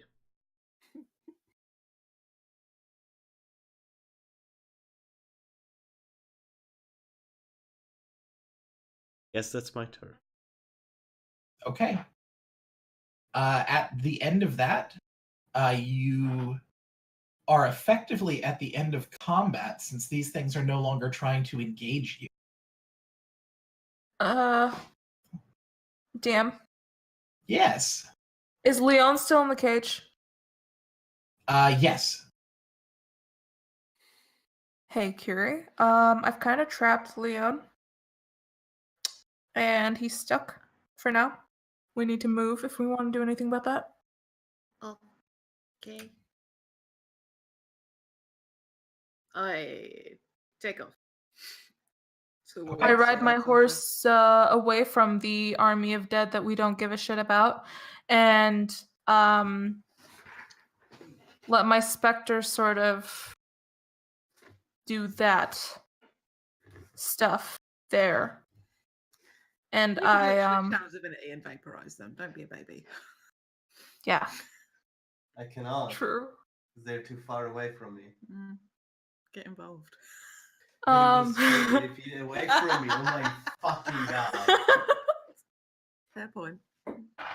Yeah, I'm gonna ride to where Leon is in the cage. Okay. And you know what? On the way, I'm also gonna cast glibness on myself. Okay. I will fill the others in as to what's happening, and Okay. I will cast in. Curie doesn't know that. I'll cast invisibility on myself. Okay.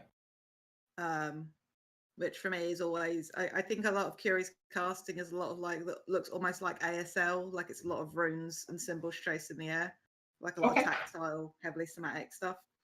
And the wings sort of flap once and then they go invisible and they go to follow Tasha. It's awesome.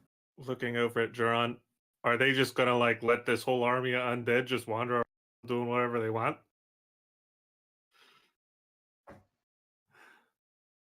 I'm gonna have the elemental go and start chasing down the undead.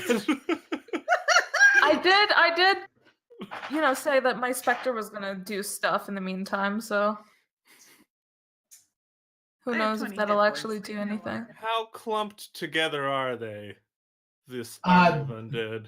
They're about 3 deep in a big circle that encircles Joran. Okay. If I move closer to them, do they move? Yes. And then I'm gonna stay at where I am. Huh. All right. Well, I can probably get like almost half of them with a fireball then. Also, I think I'm paralyzed for a round now that. Just stunned. So yeah, not getting Joran in the blast radius, so it should be just under half. Okay. I'm gonna do Staff of the Magi and hit a fireball on the side that the elemental is not attacking. Okay. And just see if they drop. And that Staff of the Magi only casts it at 7th level, so. Super cash. Just. So what is that? So it starts at 8, right? And then so. Mhm. Mhm. 10, 12. Oh wait, no, it's just 1d6 up, isn't it? It's not 2d6. What am I? It's 1d6 up per level. Yeah, I'm thinking 3-5. It was 2d6, so It was. at 8. And so yeah, so 8.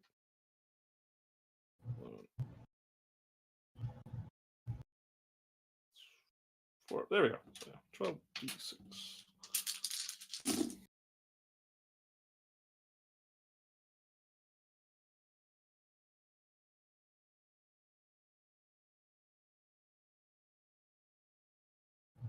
It's going to be 40 fire damage.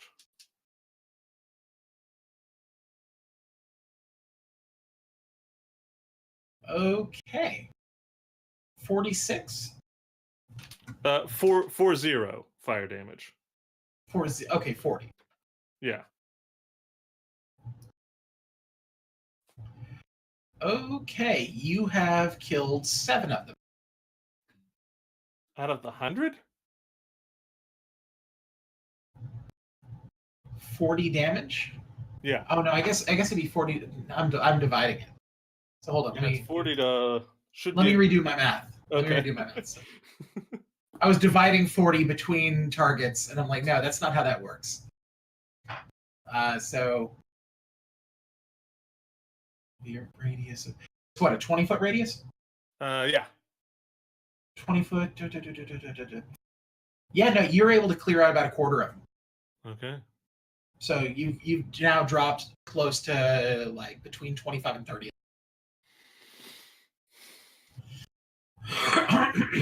And that's 100% based on the area of effect, not the damage. Yeah.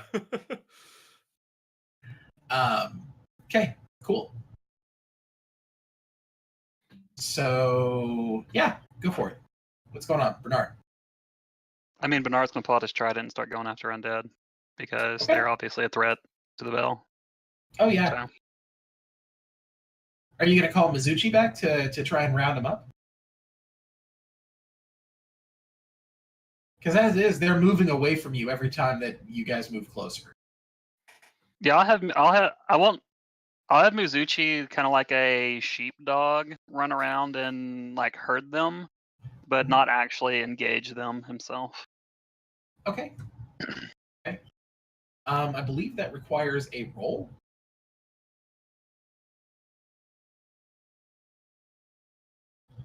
Let's see. Animal handling. That dirty 20.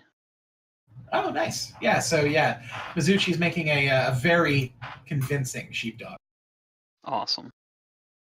Got that border collie thing going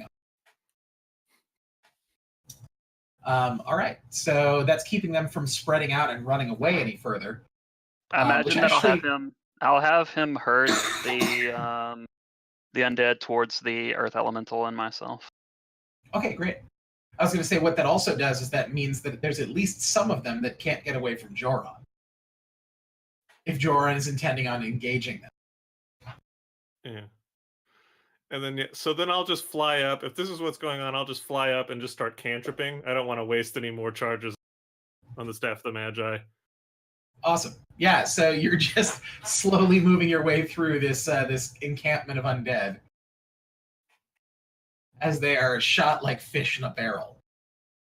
And back over to Tasha, Curiosity, and Leone. Not a group of names I'd like to hear together ever again. Not that third one, anyway. Not that third one, yeah. Who's going on a vacation together? Mm. Tasha, Curiosity, and Leone. Miss me with that Leone shit, okay? It's Sorry, the last Scrat. season of the last Airbender, where they're all at the beach, even the bad guys. Mm-hmm. Right.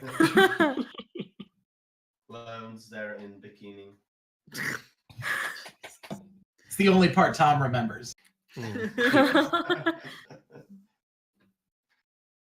But yeah, so I'm invisible. So when I'll you approach, he is kneeling in the center of the cage, hands palms down on his upper knees,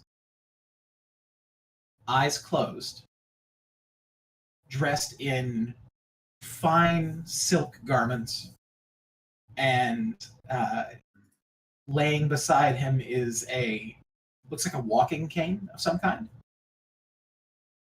And he appears to be murmuring to himself. Is he casting a spell? You can't tell. For intensive counter spell, can't I? Until he's actually casting a spell, you can't tell if he's casting a spell. Okay. Alright. Let's see how else we can fuck with this guy. So I am like, and I'll have told Tasha that I'm approaching and that I'm right nearby, but that I'm invisible. Mm-hmm. So Good evening, asshole.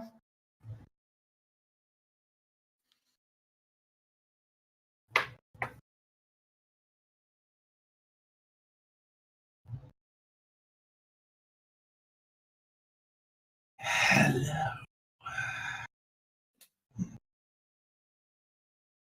It's funny seeing you here. Thought for certain that you'd still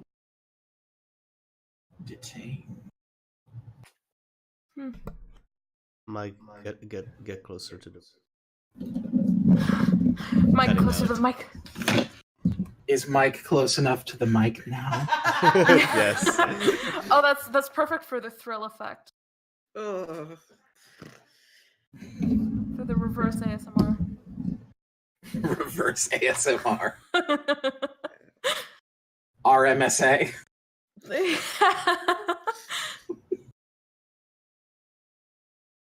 So he said, I thought for Wait, sure so you'd He be thought detained. for certain that you'd still be detained. Yeah, that didn't take.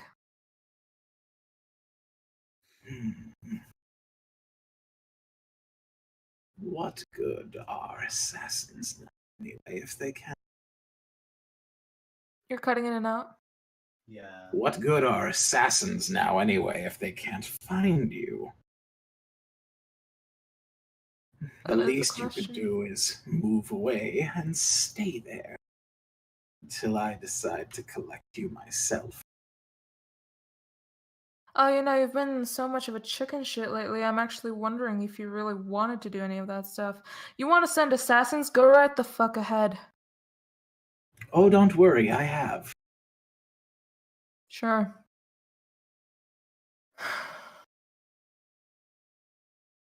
So this whole thing in the Vale with the fun big dead friend we've got going on. What exactly is your purpose with it? You had a pretty big force moving. Mm-hmm. I certainly do.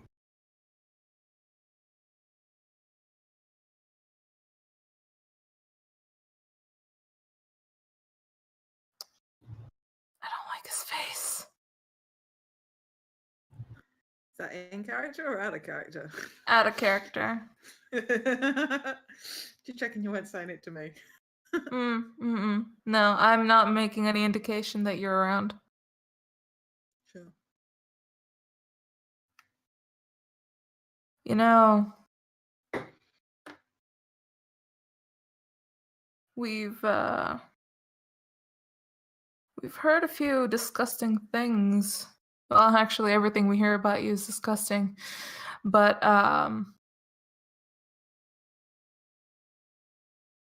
it's making me wonder if you even have a plan with this Draco Lich, or if you're just, I don't know, if it's your bitch, or if you want to finish it off because you couldn't do it well enough last time, or maybe you just didn't want to kill it completely.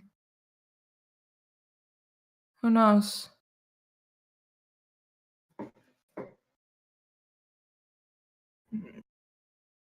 Oh, it must be so hard for you to try and work out plans like this. From what I know, you weren't always much of a learner. Yeah, well, reading about things is good in its time, but then so is also attacking things. I prefer the latter. Oh, I know. You've attacked everyone.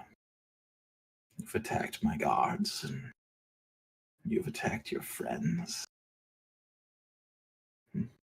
You've even put those you love in harm's way. I step up behind Tosha while invisible and just place my hand on the small of her back so she knows I'm there.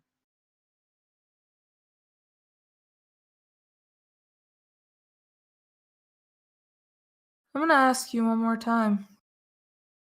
Or in a little more detail. Is this Draco Lich something you were planning to eradicate?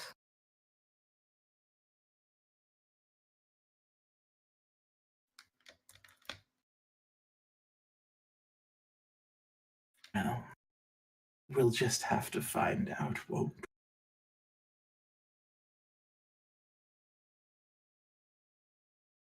But look at you. Young and full of life. And look at me. Stuck inside this horrible cage. You're a It's really bad so actor. confining. It's so brutal. I can't begin to tell you how little I enjoy everything going on right now. Seriously, you should take some acting classes. It's really painful watching you right now. It's tragic, isn't it? Yeah. That's all right. That's all right. There'll be time.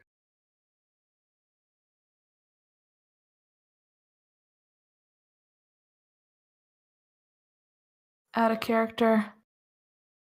Are the others done yet? Because I'm trying to fucking stall here, but we don't have that much time. Are the others done? Or are they still I think going? cleaning up all of the undead will take approximately 10 minutes. Jesus. So you still have about 5 minutes. Okay. What were you gonna say, Can I- Jade? Can I insight check Leone just to try and get a read on, like, Tosha's called him on his bullshit anyway, but I want to see if I can pick up anything. Right, if he's doing anything with his hands, if he's got like a magical item on him, if he's trying to do something. Like, 'cause I know Okay. what No, he's doing. I'll allow that. I'll allow that. Go for it. Okay. Insight. 19. Yeah, so you're watching him very closely. In fact, knowing full well that you don't have to listen to what he's saying because Tasha's engaging him verbally. Simply speaking to him would be too much of a distraction for you to pick up on what you've got.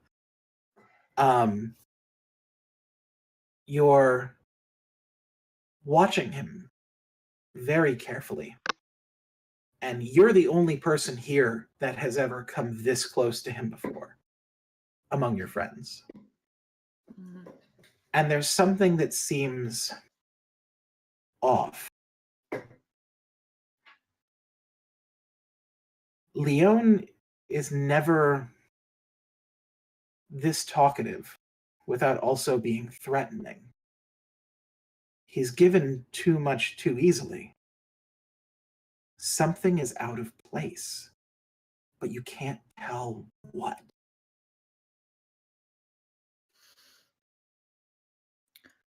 I'll wait for a lull in the conversation, and then as like using our sending stone, I'll happily roll stealth as well. I just want to convey that information to Tosha. Okay, yeah, please roll stealth so that nobody picks you up. 28. Okay. I mean, go ahead and continue. Regardless of whether or not he hears you, you wouldn't know unless he said so. Yeah, of course, of course. Right. I mean, this could be a double. This could be a complete illusion. As somebody that uses illusion magic, can I investigate it? Like, now that I know that's not right, can I do an investigation check to go, is this illusion magic? Is this like a simulacra like I saw with Felix in the dining room? Is this a double? Is this a decoy? Like, Yeah, go ahead. Investigation? Yeah, investigation's fine. Okay. Have you told Tasha yet? Yeah, I told you that I'm suspecting bullshit. That Can would I be also then? Sorry, No. go ahead. You go. 33.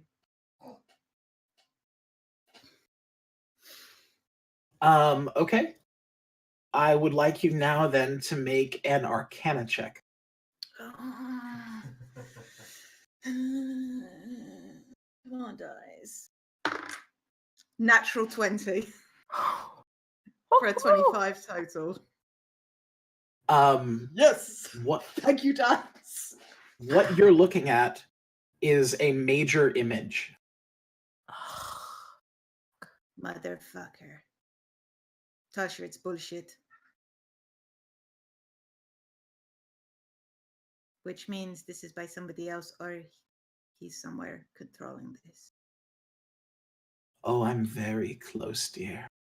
I'm so close I can taste your sweat. Can that- I? You don't hear that from in front of you.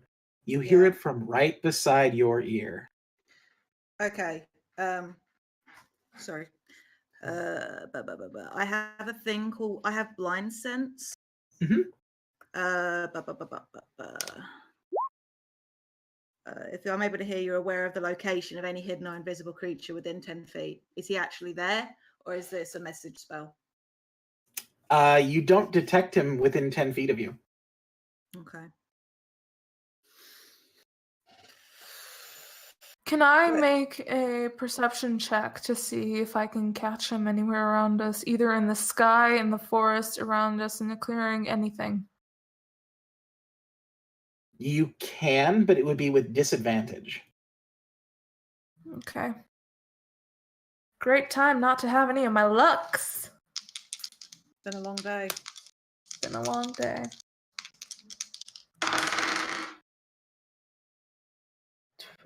Seven. Mm-mm.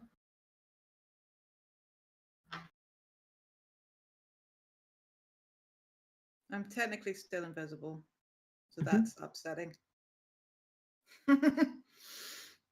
Would we know what lies in the direction of where he was walking?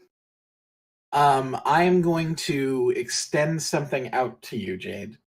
I'm going Okay. to let you roll a natural. I'm going to let you roll a d20.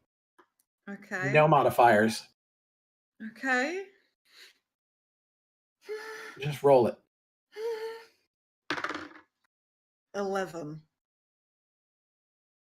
Remember, you have ether glass, I do. which gives you true seeing. Yeah, I will. Remembering that. Thank you, DM.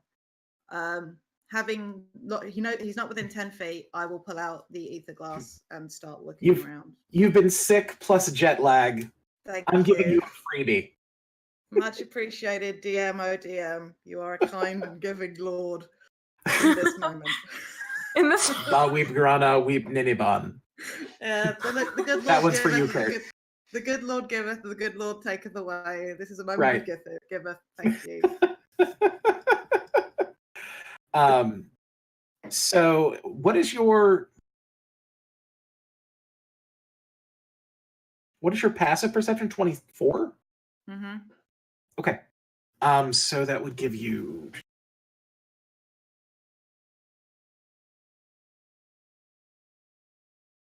you can see him. Wow. He is 120 feet straight behind Tasha, pointing a finger of death spell at her. And he fires. I get in the way. I jump in front of it. You need to make an acrobatics check to do that. Fail this. I can take it. You can't. Do you think that Kiri makes rational choices when it comes to Tasha? No. Ever? No. 23. Okay, and that's where I'm going to call game.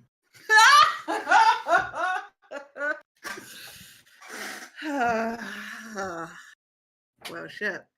Join us next week for the conclusion of what happens with curiosity. That's like Everyone every take a fucking deep breath. episode. Well, it's fine. I might need to roll a new character anyway. Oh shit! I've made a pact with the devil I haven't made good on. Cool. It's all coming up roses for me. Golf clap. Great. Well said. Fantastic. Thank you everybody for joining us in the chat. We don't have game on Monday because of New Year's Eve, but we are back for your regularly scheduled Second Breakfast Club next Friday. Mm-hmm. I will still be in the same room as Tom because I'll still be on holiday. So there we are. But yeah, I'm going to possibly lie down and scream into a pillow for a little bit. But you know, it's good. It's the thing. Joran's going to leave the party because we're all a bunch of murder hobos and Kiri's about to die. It's the best. Stay classy, everybody. See you next week. Bye.